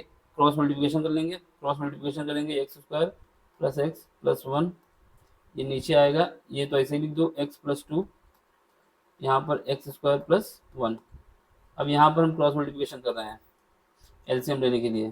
ठीक है, तो ए का जो मल्टीप्लाई होगा किससे होगा? ये इस वाले से, एक्स स्क्वायर प्लस वन, और बी एक्स प्लस सी, इसका मल्टीप्लाई किससे होगा? एक्स प्लस टू से होगा। डिवाइड में क्या आएगा? नीचे जो एलसीएम है हमारा एक्स प्लस टू, डिवीजन होगा एक्स स्क्वायर प्लस वन के साथ। ठीक है, अब ये वाला पार्ट जो है हमारा, ये पार्ट ये इससे कट जाएगा। ठीक, तो हमारे पास क्या बचेगा? हमारे पास ये बचेगा, x square plus one is equal to, यहाँ पे क्या बचा? इसके अंदर क्या है? A x square plus one, यहाँ से b x plus c, sorry b x plus c, इसके बाद एक्स प्लस टू। ठीक है, ये सी है, एक्स प्लस टू है, ये हमारा सी है। अब हमें क्या करना है? जो है ये जैसे एक्स स्क्वायर का जो टर्म है, एक्स स्क्वायर के टर्म को कंपेयर करेंगे, एक्स का जो टर्म है उसको एक्स के साथ कंपेयर करेंगे, और जो कांस्टेंट यानी वन का टर्म है उसको वन के साथ कंपेयर करेंगे। ठीक है, तो सबसे पहले हम क्या करें? इनको कंपेयर करते हैं। कंपेयर किससे करेंगे? एक्स स्क्वायर का टर्म कंपेयर करेंगे। तो एक्स स्क्वायर का टर्म क्या है? ए का मल्टीप्लाई जब एक्स से होगा, ए का मल्टीप्लाई जब एक्स स्क्वायर से आएगा तो आ सकता है एक्स स्क्वायर, आ सकता है प्लस प्लस। अब इसका बी एक्स का मल्टीप्लाई जब एक्स के साथ होगा तो आ सकता है, बिल्कुल आ सकता है। और एक्स स्क्वायर का कोफिशिएंट कितना है? यहाँ पर हमारे पास कितना है? वन है। एक इक्वेशन ये बन जाएगी जब हमने एक्स स्क्वायर के टर्म को कंपेयर किया। ठीक, क्या किया? एक्स स्क्वायर के टर्म को कंपेयर किया, लिख देंगे यहाँ पर comparing x square term, both side, दोनों तरफ से जब एक्स स्क्वायर के टर्म को कंपेयर किया तब आया हमारे पास ये आया। ठीक है, दूसरा देखो, अब हम क्या करेंगे? अब हम करेंगे एक्स के टर्म को कंपेयर। किसके टर्म को? एक्स के टर्म को। तो यहाँ पे देखो, जब ये बी एक्स मल्टीप्लाई होगा टू से तब एक्स आ सकता है, बिल्कुल आ सकता है। कितना आ जाएगा? टू आ जाएगा, टू बी। इसके बाद जब सी का मल्टीप्लाई किसके साथ होगा? एक्स के साथ होगा, तब भी आ सकता है, बिल्कुल आ सकता है। प्लस सी बराबर क्या आएगा? एक्स का टर्म कितना है यहाँ पर? एक्स का कोफिशिएंट यहाँ पे वन है, यहाँ पर एक्स के कोफिशिएंट को निकाल लिया, यहाँ पर भी निकाल लिया, तो कितना है? ये वन है। तो ये क्वेश्चन नंबर हमारी सेकेंड आ गई। यहाँ पे क्या लिख देंगे? Comparing x term in both side, both side, ठीक, दोनों तरफ के टर्म को कंपेयर करेंगे, ठीक है। अब देखो तीसरा, अब कांस्टेंट टर्म को कंपेयर करेंगे। जब इस a का मल्टीप्लाई 1 से होगा तो a आएगा, बिल्कुल आएगा, प्लस जब इस c का मल्टीप्लाई इसके साथ होगा 2 के साथ तब भी आएगा, 2c इज इक्वल टू क्या आ जाएगा, इसका भी क्या है, कोएफिशिएंट 1 है, ठीक। तो ये हमारी क्वेश्चन नंबर 3 हो गई। ये कब आएगा, कंपेयरिंग कांस्टेंट टर्म, ठीक है, जब कंपेयर किया हमने कांस्टेंट टर्म का। अब ये हमारे पास 3 इक्वेशन आ गई। इन तीनों इक्वेशन से ए बी सी की वैल्यू निकालना है और उसको पुट करके हमारे पास जो इक्वेशन नंबर 1 है वहां पे रखना है, ठीक। तो इसका इक्वेशन तो हम 1 मान चुके थे यहाँ पे, तो इसको एक्स ए क्या मान लें, इसको कुछ ऐसा मान लें जो यूनिक हो जाए, हम इसको पी मान लेते हैं, जिससे हमारे जो नीचे इक्वेशन मानी है उनमें कोई दिक्कत ना है। तो इसको हम पी मान लेते हैं, पी इक्वेशन है, ठीक है, क्योंकि यहाँ पे 1 2 मान लिया ना हमने। अब हमें क्या करना है, सॉल्व करना है। तो सबसे पहले क्या करेंगे, हमको कौन सी दो इक्वेशन सॉल्व करनी होगी, पहले हमारे पास दूसरी और तीसरी को सॉल्व कर लिया जाए। इसको दूसरी और तीसरी को, इससे क्या आएगा, इससे हम सी का टर्म हटा देते हैं। फ्रॉम इक्वेशन 2 एंड 3, इसमें क्या है, 2 क्या है इक्वेशन, 2b प्लस सी बराबर 1 है, और 3 क्या है, a plus 2c is equal to 1 है। अब हम क्या करेंगे, जो हमारे पास दूसरी इक्वेशन है, सॉरी जो हमारे पास ये इक्वेशन दूसरी वाली जो कि ये है, इस दूसरी इक्वेशन को 2 से मल्टीप्लाई कर देंगे, किससे, 2 से मल्टीप्लाई कर देंगे पूरी इक्वेशन को, तो क्या आएगा, तो हमारे पास आ जाएगा 2b, सॉरी 2 से मल्टीप्लाई करेंगे तो 4b हो जाएगा, क्या हो जाएगा, 4b हो जाएगा। एक मिनट जरा,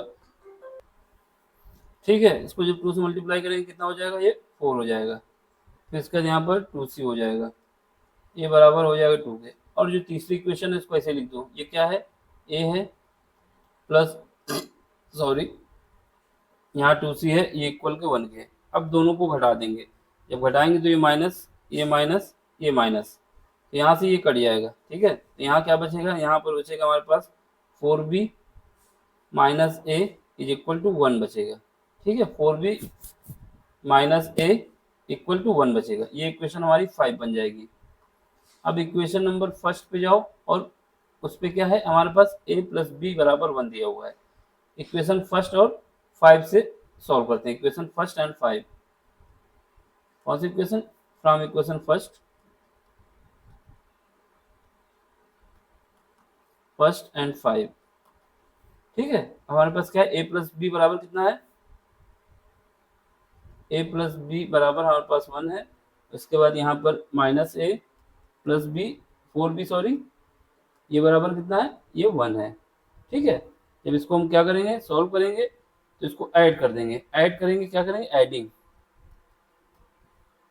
ऐड करेंगे तो क्या आएगा, ये दोनों आपस में कट जाएंगे, यहाँ पर बचेगा 5b, यहाँ बचेगा 2, तो यहाँ से हमारे पास b की वैल्यू आ जाएगी कितनी, 2/5। अब b की वैल्यू आ गई तो a की वैल्यू भी आ जाएगी, a और b का समेशन कितना है, 1 है, इसलिए फ्रॉम इक्वेशन फर्स्ट b की वैल्यू पुट करेंगे तो क्या आएगा, a प्लस b की जगह कितना रखेंगे, 2/5 इज इक्वल टू 1। तो यहाँ से हमारे पास a की वैल्यू कितनी आ जाएगी, a की वैल्यू आ जाएगी 1 माइनस 2/5। इसको सॉल्व करेंगे तो हमारे पास a की वैल्यू आ जाएगी, एलसीएम ले लेंगे यहाँ पर, ये 5 आ जाएगा माइनस 2 डिवाइड बाई 5, तो ये बचेगा 3/5। तो ये हमारे पास आ गया a, ठीक है, a आ गया। अब हमें क्या निकालना है, c निकालना है। तो किसी भी इक्वेशन को ले सकते हैं, इक्वेशन नंबर 3 ले लें या फिर इक्वेशन नंबर 2 ले लें। तो फ्रॉम इक्वेशन 2 या फिर फ्रॉम इक्वेशन 3 से ही कर लेते हैं, फ्रॉम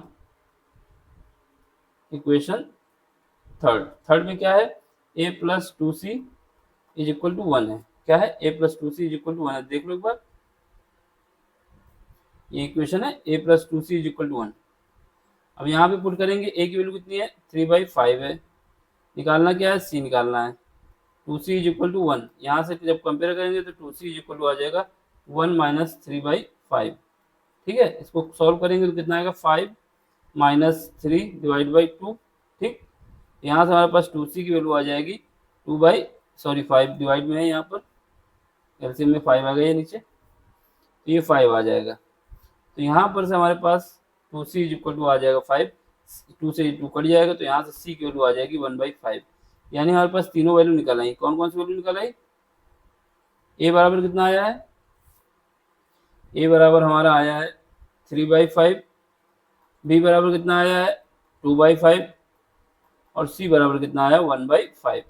ये तीनों वैल्यू हमारे पास आ गई हैं। इन तीनों वैल्यू को पुट करना है और हमें सॉल्व करना है। ठीक है, सॉल्व करेंगे, किस में रखेंगे? Putting all 3 value in equation number first. Putting all these value in equation, कौन सी इक्वेशन पे? फर्स्ट पे, पहली इक्वेशन पे पुट कर देंगे। पहली इक्वेशन कहाँ पे हमारे पास? ये इक्वेशन है। ठीक है, तो हमारे पास क्या आ जाएगा? हमारे पास ये आ जाएगा कि x² प्लस x प्लस 1, इसका डिवीजन हो रहा है, किसके साथ हो रहा है? x प्लस 2 ब्रैकेट में है x² प्लस 1, ये बराबर हमारा हो जाएगा, एक की जगह कितना रखना है? 3/5 और इसका जो फैक्टर था क्या था? x प्लस 2 प्लस, ठीक है, प्लस b की जगह कितना रखेंगे? b की जगह हमको रखना है 2/5 है, और यहाँ पे क्या है? x है, ये इंपॉर्टेंट है, x यहाँ पे है, और इसके बाद c की जगह कितना है? 1/5 है। ठीक है, ये किससे डिवाइड हो रहा है? ये डिवाइड हो रहा है x² प्लस 1 से। तो इसको फर्दर जो सॉल्व करेंगे तो कितना आ जाएगा? 3/, सबसे पहले हम 5 एलसीएम लेके बाहर ही ले लेते हैं सबसे, क्योंकि 5 सब में कॉमन है, तो 1/5 तो कॉमन ले लेंगे अंदर। तो ये क्या बचेगा ब्रैकेट में? यहाँ 3 डिवाइड बाई x प्लस 2 एक बचा, अंदर क्या बचेगा? यहाँ पर 5 एलसीएम आ जाएगा, तो 2x plus 1 divide by x² plus 1 बचा। ठीक है, ये हमारा अंदर बच गया। इसका मतलब ये हुआ, इस वैल्यू की जगह पे हम क्या लिख सकते हैं? इस वैल्यू की जगह पे हम ये वैल्यू रख सकते हैं। कौन सी वैल्यू? ये जो हमने निकाली है, इसकी जगह ये रख देंगे, तो इंटीग्रेशन हमारा चेंज हो जाएगा। ठीक है, अब क्या हो जाएगा इंटीग्रेशन? इसलिए i is equal to integration, यहाँ पे ये है, उसकी जगह पे रखना है हमें 1/5। ठीक है, या फिर पहले इसको लिख देंगे और फिर इसको लिख देंगे, तो ये दोनों इक्वल हो जाएंगे। पहले क्या लिखेंगे? x² प्लस x प्लस 1 का डिवीजन होगा किसके साथ? x plus 2 x² plus 1। ठीक है, ये इक्वल होगा, ये dx तो रहेगा यहाँ पे, ये इक्वल टू इंटीग्रेशन 1/5 को बाहर लेना है, 1/5 को हमने बाहर लिया। अब क्या बचा यहाँ पे? 3 डिवाइड बाई किससे करेंगे? x plus 2। ठीक है, 3 डिवाइड बाई x/2 प्लस यहाँ पे क्या है? 2x प्लस 1 डिवाइड किससे करेंगे? x² प्लस 1 से, x² प्लस 1। तो ये हमारा हो जाएगा। अब इसको हमें सॉल्व करना है, इतना पार्ट हो गया, अब हमें इसको सॉल्व करना है, और ये dx तो रहेगा ये। ठीक, तो हमारा i क्या हो जाएगा? i इज इक्वल टू हो जाएगा हमारे पास 1/5 को बाहर रखो सबसे। अब अंदर का सोल्यूशन करते हैं, integration 3 divide by x plus 2, इसका dx अलग कर दो। ठीक है, इसके बाद प्लस यहाँ पे क्या करोगे? यहाँ पर हम करते हैं कि 2 इंटीग्रेशन, या फिर 2 को अंदर ही रखते हैं अभी फिलहाल के लिए। 2 को अंदर रखेंगे तो क्या कर सकते हैं? इसको अलग अलग कर लेते हैं। 2x, यहाँ से 2x डिवाइड क्या होगा? x² plus 1। ठीक है, ये dx हो जाएगा, और इसके बाद 1 इसको अलग कर लेते हैं 1 से भी, तो यहाँ पे क्या आ जाएगा? 1 डिवाइड बाई x² प्लस 1। कैसे आया? इनको सबको अलग अलग हमने कर दिया है। ठीक है, इन सबको पार्ट में हमने अलग अलग डिवाइड कर दिया है। ये वाला पार्ट को हमने पहले क्या किया? 2x को इससे डिवाइड कर दिया, और इसके 1 के साथ इसका डिवीजन कर दिया। इस पार्ट को अलग कर दिया, इस पार्ट को भी अलग कर दिया। ठीक है, अब हमें इसका सॉल्यूशन करना है। अब देखो, अब क्या होता है? अगर हम बात करते हैं 1/5x 1/5 है, x नहीं है। अब देखो यहाँ पे 3 है, तो 3 तो बाहर आ जाएगा, कॉन्स्टेंट आ जाएगा। 1 डिवाइड बाई x का इंटीग्रेशन क्या होता है? log x होता है। 1 डिवाइड बाई x का इंटीग्रेशन log x होता है, लेकिन यहाँ पर क्या है x प्लस 2 है, तो यहाँ पे क्या आ जाएगा log बेस तो हमारा e रहेगा x प्लस 2, ये इसका इंटीग्रेशन हो गया, ठीक है। प्लस अब दूसरे वाले पार्ट में आओ, यहाँ पर क्या करेंगे, यहाँ पर हमको पहले कुछ एज्यूम करना होगा, इसलिए इसको भी क्या करेंगे, इसका हम साइड में रख देते हैं, यहाँ पर 2x लिख देते हैं और यहाँ पर एक्स स्क्वायर लिख देते हैं प्लस 1 और ये dx लिख देते हैं, या फिर इसको हम करते जाते हैं, किसके लिए, इसके लिए अलग से साइड में दिखाते जाते हैं। पहले हम क्या करेंगे, इस वाले पार्ट को यहीं पर कर दें, लेट कर लेंगे साइड में, यहाँ देख लो इस वाले पार्ट में क्या करेंगे, यहाँ पर एक्स स्क्वायर प्लस 1 को हम मान लेंगे t, ठीक है। इसके बाद इसको डिफ्रेंशिएट कर देंगे, 2x dx आ जाएगा बराबर dt आ जाएगा, समझ गए। अब हमें यहाँ पर पुट कर देना है, तो यहाँ पर एक्स स्क्वायर प्लस 1 की जगह t आएगा और यहाँ पर 2x प्लस dx की जगह dt आएगा, इस पूरे की जगह कितना आ जाएगा, dt आ जाएगा, और नीचे क्या आ जाएगा, नीचे आ जाएगा हमारे पास t, ठीक है। ये इतना ये हो जाएगा। अब प्लस यहाँ पर आ जाओ, यहाँ पर क्या आएगा, यहाँ पर हमारे पास इसका इंटीग्रेशन कितना आएगा, इसका इंटीग्रेशन आएगा tan इनवर्स x, तो इसको ऐसे लिख देंगे, ठीक। ये बंद हो जाएगा और यहाँ पर एक कांस्टेंट लगा देंगे c। अब इसको सॉल्व करो, यहाँ से 1/5 तो हमारे पास ऐसे ही रहेगा जैसे है, ठीक है। 3 को ऐसे ही रखो, log base e x plus 2, ठीक। अब इसका इंटीग्रेशन करो, इसका इंटीग्रेशन करेंगे कितना आ जाएगा, log t आ जाएगा, ठीक। प्लस यहाँ पर tan इनवर्स अपनी जगह पे रहेगा, tan इनवर्स x, ये प्लस c आ जाएगा, ठीक है।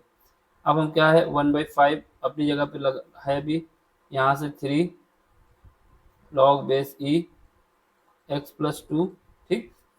इसके बाद यहाँ पर प्लस log t की जगह कितना रखेंगे, एक्स स्क्वायर प्लस 1, तो यहाँ से हमारे पास log base x square plus 1 आ गया है, ठीक है। और यहाँ पे प्लस tan इनवर्स x और ये प्लस c आ गया।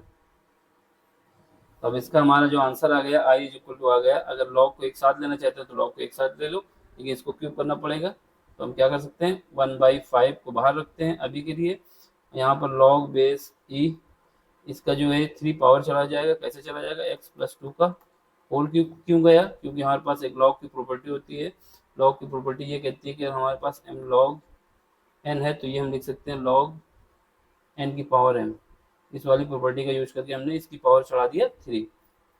यहाँ पर log बेस e ब्रैकेट में क्या है, एक्स स्क्वायर प्लस 1 है, ठीक है। ये हमारा हो जाएगा एक तरफ, प्लस tan इनवर्स x एक तरफ है, प्लस c कांस्टेंट है।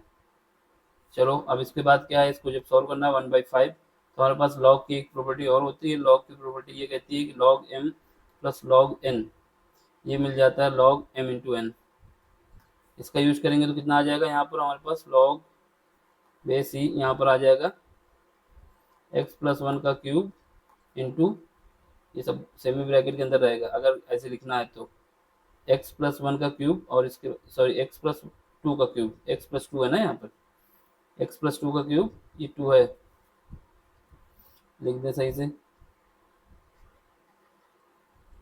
x प्लस 2 का क्यूब, x प्लस 2 का क्यूब और यहाँ पर क्या आ जाएगा, इंटू एक्स स्क्वायर प्लस 1, अगर इसको हम ऐसे रूप में लिखना चाहते हैं तो। फिर उसके बाद tan इनवर्स हमारा यहाँ पर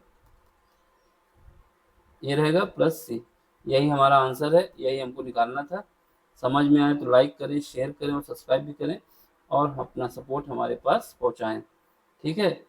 गूगल महाशय आप भी सपोर्ट करें और इसको दोस्त जो जिनको ज़रूरत है उनके पास तो पहुँचाएँ।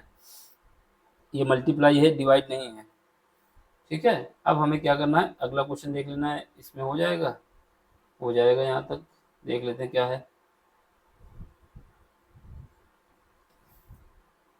अगला क्वेश्चन क्या है हमारे पास, इसका एरिया फाइंड करना है, ठीक है। ऐसा करते हैं, ये दोनों क्वेश्चन जो है अगले ही लेक्चर में करते हैं कि दोनों क्वेश्चन एक साथ हो जाएंगे, ऐसे एक क्वेश्चन आगे हो जाएगा, एक पीछे हो जाएगा, क्योंकि एक क्वेश्चन के लिए जगह है यहाँ पे, दूसरे क्वेश्चन के लिए जगह नहीं है, ठीक। समझ में आया तो लाइक कर देना, शेयर भी कर देना और सब्सक्राइब भी कर देना, ठीक है। Thank you for watching. Class 12 के लिए पेपर है, गणित का है, इसका कोड कितना है 324 EZ, 2024 में हुआ था। ठीक है, इसका जो क्वेश्चन नंबर है 8 करा रहे हैं हम। इसमें क्या है कि ये हिंदी में है और ये इंग्लिश में भी दिया है। ठीक, कोई एक पार्ट आपको करना है, 3 पार्ट दिए गए हैं, इनमें से कोई एक पार्ट सेलेक्ट करना है। पहला क्वेश्चन है कि prove that the radius of the right circular cylinder of maximum curve surface, क्या है कर्व सरफेस, इनस्क्राइब का मतलब होता है कि जो इसकी बात कर रहा है उसके अंदर बना हुआ है। जैसे यहाँ पर राइट सर्कुलर सिलेंडर की बात हो रही है, लेकिन ये किसके अंदर बना हुआ है, यहाँ पर लिखा हुआ है कोन। ठीक है, is half of the radius of the cone. Question ने ऐसा बोला है हमसे कि हमारे पास एक कोन है, कोन के अंदर एक सिलेंडर बना हुआ है। ठीक, कोन की जो रेडियस है क्या है, कैपिटल आर है, और जो सिलेंडर बन रहा है इसके अंदर मैक्सिमम सिलेंडर बन रहा है, उसकी जो रेडियस है वो स्मॉल आर है मान लेते हैं। तो इन दोनों जो स्मॉल आर है वो कैपिटल आर का 1/2 है, यही हमको प्रूव करना है और कुछ नहीं है। हिंदी में देख लो, सिद्ध कीजिए एक शंकु के अंतर्गत महत्तम वक्र पृष्ठ वाले लंब वृत्तीय बेलन की त्रिज्या जो है शंकु की त्रिज्या की आधी है। ठीक, अब इसको हमें सॉल्व करना है। क्वेश्चन समझ गए क्या है? क्वेश्चन में ये है कि एक शंकु है, उसके अंदर एक बेलन है, बेलन का एरिया जो हमको कर्व सरफेस एरिया चाहिए वो मैक्सिमम चाहिए। ठीक, कर्व सरफेस एरिया क्या चाहिए, मैक्सिमम चाहिए। कर्व सरफेस एरिया ये लिखा हुआ है, कर्व सरफेस एरिया मैक्सिमम चाहिए। ठीक है भैया, चलो करते हैं। सबसे पहले हमें क्या है, डायग्राम बनाना होगा। जब तक डायग्राम नहीं बनाएंगे तो समझ नहीं पाएंगे क्या कहानी है, क्या पूछ रहा है हमसे। तो इसके लिए सबसे पहले हमको बनाना होगा क्या, शंकु बनाना होगा। ये शंकु हम बना रहे हैं।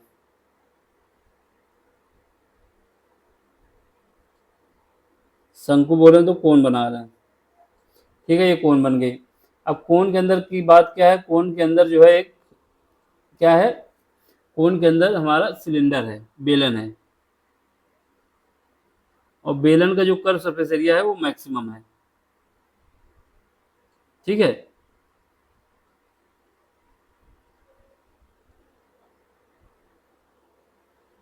ये बेलन बन गया।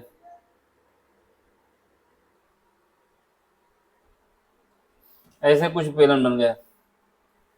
अब देखो क्या है, बेलन की जो हाइट है मान लेंगे क्या है, बेलन की हाइट हम मान लेते हैं, बेलन की हाइट को मान लेते हैं क्या, स्मॉल एच। क्या मानते हैं, स्मॉल एच। सब लिखते रहेंगे कि क्या क्या हमने माना है। बेलन की हाइट को लेट कर लिया है कि लेट द हाइट ऑफ बेलन इज या सिलेंडर इज स्मॉल एच। और जो कोन है, जो शंकु है, शंकु की जो हाइट है उसको हम क्या मानेंगे, शंकु की हाइट को मान लेते हैं कैपिटल एच। क्या मानते हैं, कैपिटल एच। ये सब बातें मेंशन करनी है आपको। इसके बाद इससे एक खींच देते हैं क्या, जो इनकी एक्सेस से लाइन पास हो रही है उसको खींच देते हैं, यानी इन दोनों का सेंटर जो है इसी लाइन पे है। ठीक, इसके बाद यहाँ पर जो इसकी रेडियस है, किसकी रेडियस, बेलन की, यानी सिलेंडर की रेडियस जो है वो स्मॉल आर है। क्या है, स्मॉल आर है। और जो हमारे पास ये है क्या है, क्या कहते हैं इसको, शंकु है, कोन है, कोन की जो रेडियस है उसकी रेडियस कितनी है, कैपिटल आर है। ठीक है, ये कैपिटल आर है। ठीक, और कुछ मानना है, और कुछ तो नहीं मान सकते। ठीक है, अब इसको मान लेते हैं कि जो हमारा सेंटर है कोन का और सर्किल का जो नीचे है सर्कुलर शेप में वो ओ है। ठीक है, और इसमें जो है वो पी है। यहाँ का जो टॉप पॉइंट है वो ए है, ये बी है और ये सी है। यहाँ पे डी है, यहाँ पे डी बना लो, यहाँ पे डी है और यहाँ पे ए है। ठीक, ये कहानी पूरी बता देंगे। ये डायग्राम मेरा बन गया, कुछ ऐसी कहानी है। अब याद रखना, जब बात आती है मैक्सिमा और मिनिमा की, तो हमारे पास जो इक्वेशन होती है, जो फंक्शन होता है, उसका जो dy/dx होता है वो 0 होना चाहिए। ठीक, उसके बाद dy/dx का दोबारा डिफ्रेंशिएट करेंगे। अगर दोबारा डिफ्रेंशिएट करने पर उसकी वैल्यू मैक्सिमम आती है, यानी पॉजिटिव आती है, 0 नहीं आती, 0 से ज़्यादा आती है, तो उस केस में हमारा जो रिजल्ट आएगा वो मिनिमम के लिए आएगा। ठीक, अगर उसकी वैल्यू नेगेटिव आती है तो वो केस मैक्सिमम के लिए आएगा। देखना, याद रखना, अगर नेगेटिव आता है तो मैक्सिमम होता है और अगर पॉजिटिव आता है तो मिनिमम होता है, इसका यूज करना है। अब कर्व सरफेस एरिया किसका है, किसकी बात की गई है, सिलेंडर की बात की गई है। ठीक, सिलेंडर का कर्व सरफेस एरिया मैक्सिमम चाहिए, तो सिलेंडर का कर्व सरफेस एरिया होता कितना पहले पता होना चाहिए। तो क्वेश्चन नंबर कौन सा है, क्वेश्चन नंबर 8 है, पार्ट ए है, curve surface area of cylinder. Curve surface area of cylinder, किसकी बात हो रही है, सिलेंडर की।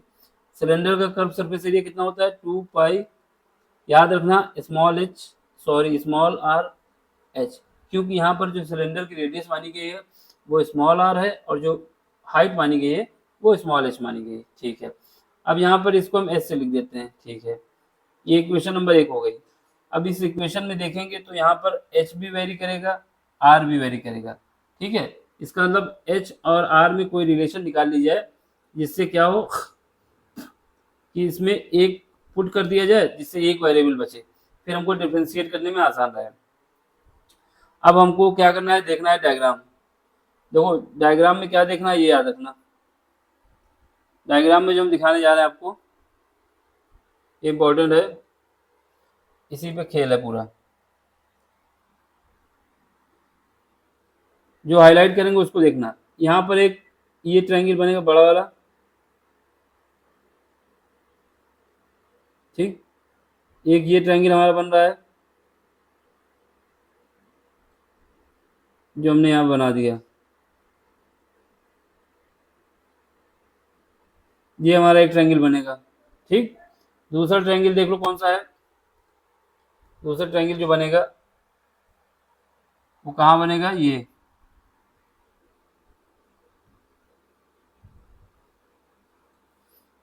इसको दूसरे कलर से ही बना दें।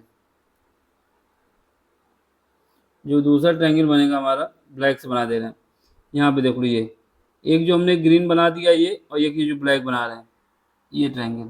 ठीक, ये दोनों ट्रायंगल सिमिलर हैं। क्यों सिमिलर है, अगर हमारे पास कोई ऐसी आकृति बनती है कि ये बेस है इसका, इसके पैरेलल एक लाइन, ये हमारा ट्रायंगल है मान लो, ठीक है, इस बेस के पैरेलल ये जो बेस हमारा BC, इसके पैरेलल एक लाइन यहाँ पे खींच दी जाए, इसके पैरेलल है PQ, दोनों पैरेलल लाइन है, तो उस केस में ये जो छोटा वाला ट्रायंगल रहेगा, ये वाला ट्रायंगल, ट्रायंगल APQ सिमिलर होगा किसके, ट्रायंगल ABC के।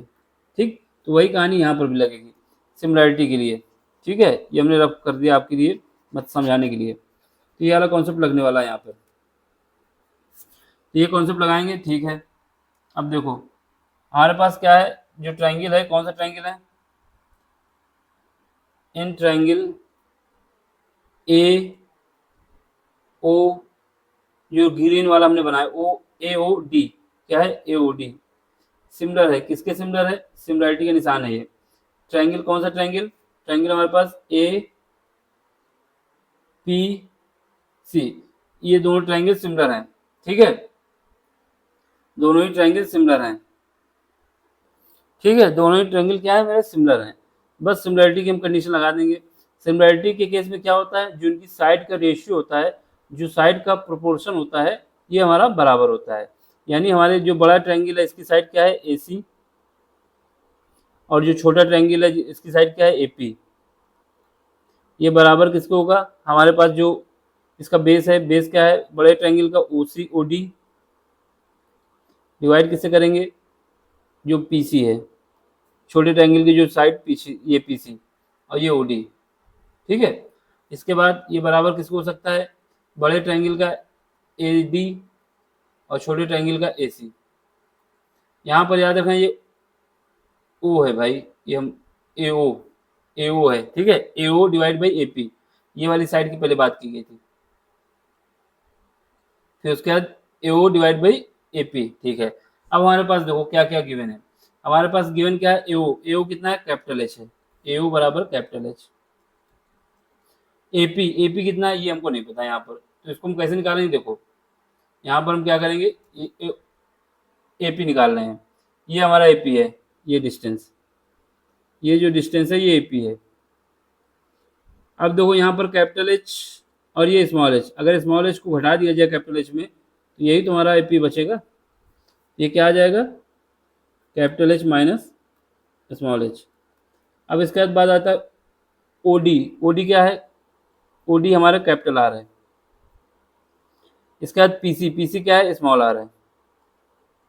बस रिलेशन निकाल लो, तीसरे वाला लेने की जरूरत नहीं, किन्हीं दो को ले लेते हैं।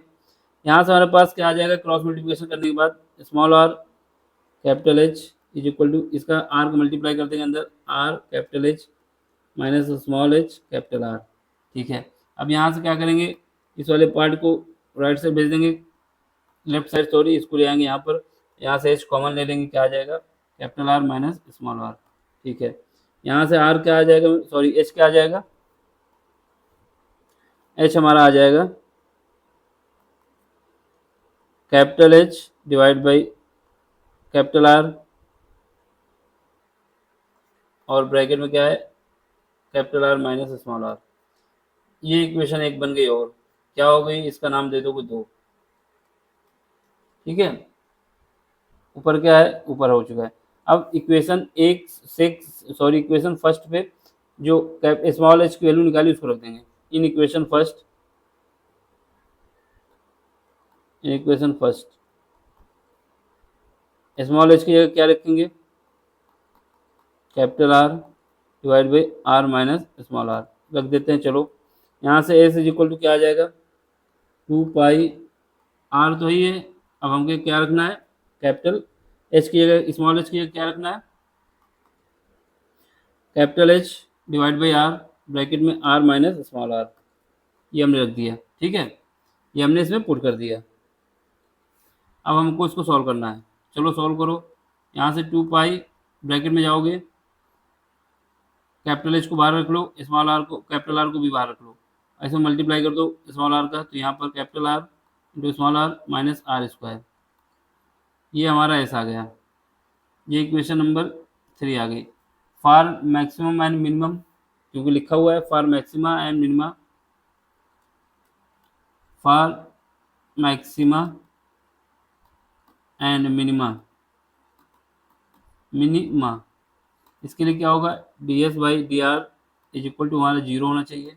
ठीक है, क्योंकि हमारा केस मैक्सिमम के लिए है, अगर मैक्सिमम के लिए है तो d2s डिवाइड बाई dr2, ये क्या आना चाहिए, निगेटिव आना चाहिए मैक्सिमम केस के लिए। अगर मिनिमम के लिए होता तो क्या आना चाहिए, पॉजिटिव आना चाहिए, क्योंकि इसने बोला है कि हमको मैक्सिमम चाहिए, तो ये भी चेक करना होगा क्या ये निगेटिव आ रहा है, अगर आता है तो ठीक है। चलो अब इसको कर देते हैं, इक्वेशन नंबर 3 को डिफ्रेंशिएट करेंगे with respect small r। Equation 3 differentiate with respect to, इसके रिस्पेक्ट में डिफ्रेंशिएट करेंगे, स्मॉल r के रिस्पेक्ट में। ठीक है, यहाँ से क्या आएगा, ds divide by d r is equal to ds divide by d r, ये क्या आ जाएगा, 2 pi capital H divide by small r, 2 pi capital H divide by small r। इसका डिफ्रेंशिएट करेंगे, r का जब अगर x का डिफ्रेंशिएशन करते हैं तो क्या आता है, 1 आता है, तो यहाँ पे r आ जाएगा। इसका करेंगे जब x की पावर n का डिफ्रेंशिएशन करते हैं तो क्या आता है, n x की पावर n माइनस 1, यहाँ 2 आगे आ जाएगा, r यहाँ आ जाएगा। ठीक है, अब ये हमारा 0 होना चाहिए मैक्सिमम और मिनिमम की कंडीशन के लिए, तो 0 कर देंगे। यहाँ से हमारे पास क्या आएगा, 2 pi capital H divide by r, ये बराबर है r माइनस 2r बराबर 0। ये 0 हो नहीं सकता, ये या तो दोनों 0 हो या फिर कोई एक 0 हो, तो एक 0 में ये वाला 0 हो जाएगा। ठीक है, यहाँ से r minus 2r is equal to आ जाएगा 0। यहाँ से हमारे पास क्या आ जाएगा, capital R is equal to आ जाएगा 2r, तो यहाँ से हमारे पास आ जाएगा small r is equal to capital R by 2। ये हमारा प्रूव तो हो गया, अभी ये प्रूव हो गया, लेकिन हमको चेक करना होगा। ठीक, क्या चेक करना होगा, क्या ये निगेटिव वैल्यू आ रही है, इसका यानी दोबारा डिफ्रेंशिएट करना होगा। क्या करना होगा, अगेन डिफ्रेंशिएट करना होगा। ये इक्वेशन हम क्या मान लेंगे, इक्वेशन 4 मान लेंगे। इक्वेशन 4 को अगेन डिफ्रेंशिएट करेंगे, क्या करेंगे, अगेन। क्यों करेंगे, क्योंकि हमको चेक करना है कि बात सही कि नहीं। Again differentiate equation 4 with respect, इसके रिस्पेक्ट में स्मॉल आर। ठीक है, करते हैं। यहाँ से क्या आ जाएगा, d2s divide by d are square, ठीक है, इज इक्वल टू क्या आएगा, जब दोबारा से डिफ्रेंशिएट करेंगे जो कांस्टेंट है इसको वाई रखो, 2 पाई कैपिटल आर। ठीक है, यहाँ से क्या आएगा, ये जीरो हो जाएगा, ये आ जाएगा 2 माइनस का, तो यहाँ से हमारे पास क्या आ जाएगा, ये कैपिटल एच रहेगा, ये 2 pi capital H divide by capital R, ये माइनस आगे आ जाएगा इंटू 2, एक हिसाब से देखा जाए तो निगेटिव आ गया। ठीक है, ये क्या आ गया, निगेटिव आ गया। जब निगेटिव आ गया हेंस क्या होगा, ds, इसलिए मैक्सिमम वैल्यू, इसलिए r is equal to capital R by 2 is maximum value, is maxima, यही हमारा आंसर है। और यही हमसे प्रूव करने के लिए कह रहा था कि ये मैक्सिमम होगा कि नहीं होगा, तो हम बता देंगे मैक्सिमम होगा। ठीक है, अब अगला क्वेश्चन देखना है हमको। अगला क्वेश्चन क्या है, इसको भी देख लो इसी लेक्चर में। क्वेश्चन नंबर बी है 8 का, इसको सॉल्व करना है। 8 का बी को सॉल्व करना है। इसमें क्या पूछा जा रहा है, इसमें कह रहा है कि हमको ये प्रूव करना है कि 0 से π/4 जो लिमिट है हमारे पास लॉग ब्रैकेट में 1 प्लस tan x dx बराबर है π/8 लॉग बेस e और 2 की वैल्यू है, तो हमें ये प्रूव करना है। ठीक है, चलो सॉल्व करते हैं। क्या करते हैं, सॉल्व करते हैं।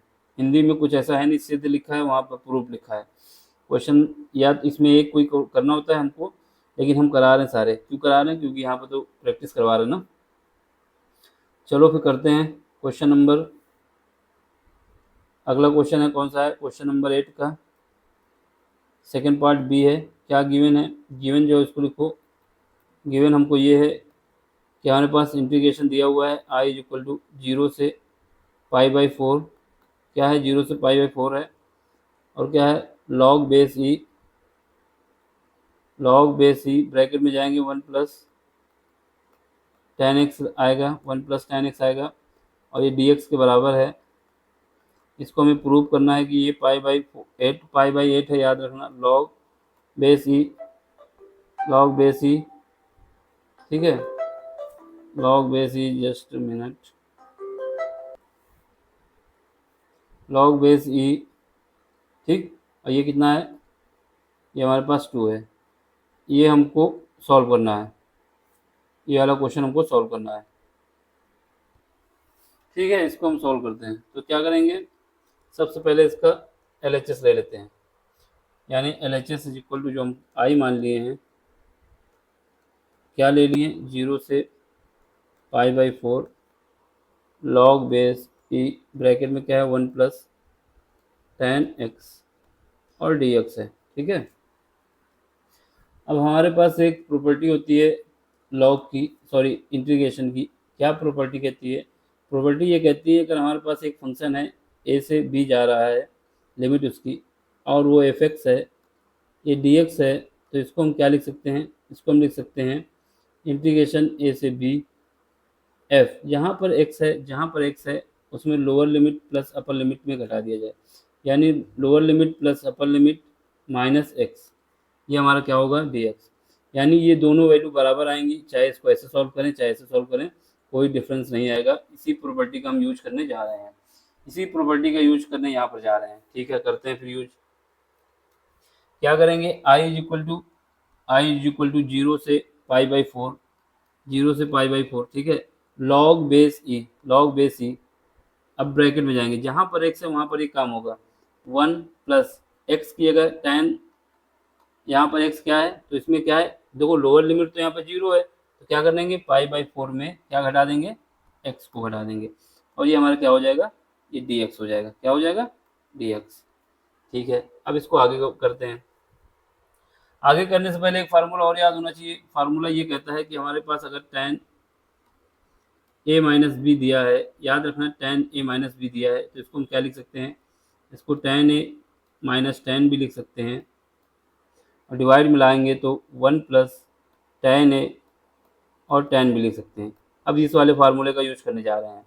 ठीक है, जो यूज करने जा रहा है उसको हम लिख दे रहे हैं यहाँ पर साइड पे, आपको किनारे लिखना है, ठीक है। इसको यूज करते हैं, जब इसको यूज करेंगे तो क्या है, तो हमारे पास क्या आ जाएगा, आई इज इक्वल टू आ जाएगा 0 से π/4, क्या आएगा 0 से π/4 log बेस सी, ठीक है। अंदर ब्रैकेट में जाएंगे, ठीक, 1 प्लस, अब इसमें फार्मूला लगाएंगे tan a minus tan b का, यहाँ पे क्या आएगा tan π/4, ठीक है। यहाँ पर माइनस tan x, ठीक है। नीचे डिवाइड में क्या करेंगे, 1 plus tan π/4 divide by tan x, ठीक। अब हमारे पास क्या होता है, tan π/4 की जो वैल्यू होती है, tan π/4 जो होता है वो हमारा 1 होता है, क्या होता है 1, इसकी जगह पे 1 पुट कर देंगे। यहाँ से आई क्या आ जाएगा, आई इज इक्वल टू आ जाएगा 0 से π/4, 0 से π/4 log बेस ई, ठीक, ब्रैकेट में जाएंगे 1 हो जाएगा तो क्या बचेगा, और इसके बाद इसको क्रॉस मल्टीप्लिकेशन भी कर देंगे तो क्या, ठीक, 1 आएगा π/4 की जगह और उसको क्रॉस मल्टीप्लिकेशन कर देंगे, यह एक स्टेप लिख देते हैं अभी।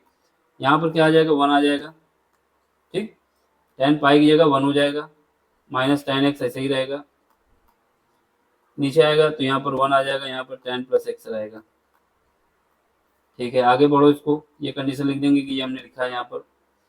अब इसका क्या है, एलसीएम ले लेते हैं, 0 से π/4, एलसीएम ले लो, log बेस ई, एलसीएम लेंगे क्या आएगा 1 प्लस tan x, ठीक है, यहाँ पर plus 1 minus tan x, divide क्या करोगे, डिवाइड करेंगे हम 1 प्लस tan x से, ठीक है।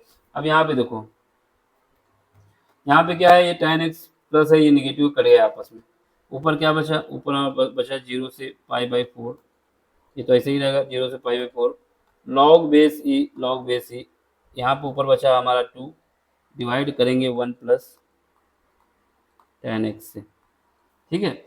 अब यहाँ पर क्या है, एक प्रॉपर्टी और लॉग की होती है, लॉग की प्रॉपर्टी क्या होती है, लॉग ये कहता है, लॉग हमारा फंक्शन जो है, लॉग ये कहता है कि अगर हमारे पास log base e m divide by n दिया हुआ है तो इसको हम लिख सकते हैं लॉग m बेस तो ई रहेगा माइनस लॉग n, ठीक। तो उसी का यूज करने जा रहे हैं यहाँ पर, जब उसका यूज करेंगे तो यहाँ पे क्या आ जाएगा, आई इज इक्वल टू, ये आई रहेगा 0 से π/4, 0 से π/4, ठीक है, इसका यूज करने जा रहे हैं तो यहाँ पे क्या आ जाएगा, log बेस ई 2 एक तरफ आ जाएगा, ठीक है, एक तरफ भी आ जाएगा, इसके बाद फिर 0 से π/4, क्योंकि लिमिट को हम हटा सकते हैं, अलग अलग डिवाइड कर सकते हैं, तो यहाँ पे क्या आ जाएगा, log बेस ई ब्रैकेट में 1 प्लस tan x, ठीक है। तो ये हमारा आ गया, ठीक। अब क्या है, यहाँ पर देखो, यहाँ पर देखा जाए अगर तो i इज इक्वल टू 0 से π/4, ये ऐसे लिख दो, 0 से π/4, ये पाई है, x नहीं है, ये π/4 log बेस ई और ये 2 है, ठीक है। अब यहाँ पे देखो, ये वाला जो पार्ट है, ये वाला पार्ट जो हमारा है, यही पार्ट तो हमारा आई है, ऊपर हम आई क्या माने थे, आई इसी को तो माने थे, इस वाले पार्ट को ही तो आई मानते हुए चले आ रहे हैं, ये वाला पार्ट सेम आ गया ना, जो माने थे वही आ गया, तो बस इसको इक्वेशन अगर कुछ मानना चाहते हैं, नीचे माने नहीं कुछ, तो बस कुछ नहीं, इसकी जगह हम क्या लिख देंगे, आई लिख देंगे। अब आई लिखेंगे, आई को इधर पहुंचा देंगे तो क्या हो जाएगा, 2i हो जाएगा, यहाँ से 0 से π/4 log बेस ई 2, ठीक। अब हमें क्या करना है, इंटीग्रेशन करना है इसका, यहाँ से 2i, देखो log बेस 2e क्या है, कांस्टेंट है, log बेस 2e कांस्टेंट है, अंदर क्या बचेगा 0 से π/4, ये dx तो चलता रहेगा, dx हमने कहीं लगाया नहीं क्या, dx बहुत इंपॉर्टेंट है, dx नहीं रहेगा तो काम नहीं बनेगा, ये dx यहाँ लगेगा, ये dx यहाँ लगेगा, ये dx यहाँ पर भी लगेगा, dx नहीं लगाए, इतना दिमाग खराब हो गया मेरा, ये dx, ये dx तो सब जगह लगेगा ना, यहाँ पे लगा हुआ है, नीचे नहीं लगाया था, उसको dx लगा लेना, dx बहुत इंपॉर्टेंट है, dx नहीं लगेगा तो काम कैसे बनेगा, ठीक है। यहाँ पर भी dx लगाओ, ठीक है, ये हमारा क्या हो जाएगा, dx π/4 है, पहले तो π/4 लिखो, ये 4 आ जाएगा, ये dx, ठीक। अब इसको सॉल्व करेंगे तो यहाँ से 2i, देखो यहाँ पर 1 है के हिसाब से, और तो कुछ है नहीं, यहाँ पे क्या होगा, 1 का log बेस ई इंटू 2 है, लेकिन 1 का जो डिफ्रेंसिएशन होता है क्या होता है, x होता है, 0 से π/4 जिसके रिस्पेक्ट में करते हैं वही होता है 1 का, यहाँ से 2i इज इक्वल टू आ जाएगा मेरे पास, इसकी जब वैल्यू पुट करोगे तो पाई बाई 4 आगे आ जाएगा, लॉग बेस ई 2। बस आई 2 से डिवाइड कर देंगे तो क्या आ जाएगा, पाई बाई 8 लॉग बेस ई 2। यही हमारा आंसर है, यही हमारा राइट हैंड साइड है। इसी को हमको प्रूव करना था, 8 नंबर मिल जाते, पार्टी करते, जो करना होता कर लेते। ठीक है, हेंस प्रूव्ड। समझ में आए तो लाइक कर दें, शेयर कर दें और सब्सक्राइब भी कर दें। Thank you for watching. एक बार देख लो, अगर आपको यकीन नहीं है कि ये आया था, यही पूछा गया था हमसे। ठीक है, अब आपको करना है कि सब्सक्राइब भी करना है, शेयर भी करना है और ग्रुप में भेजना भी है जो आपके दोस्त हैं, जिससे हमको सपोर्ट मिले। Thank you for watching.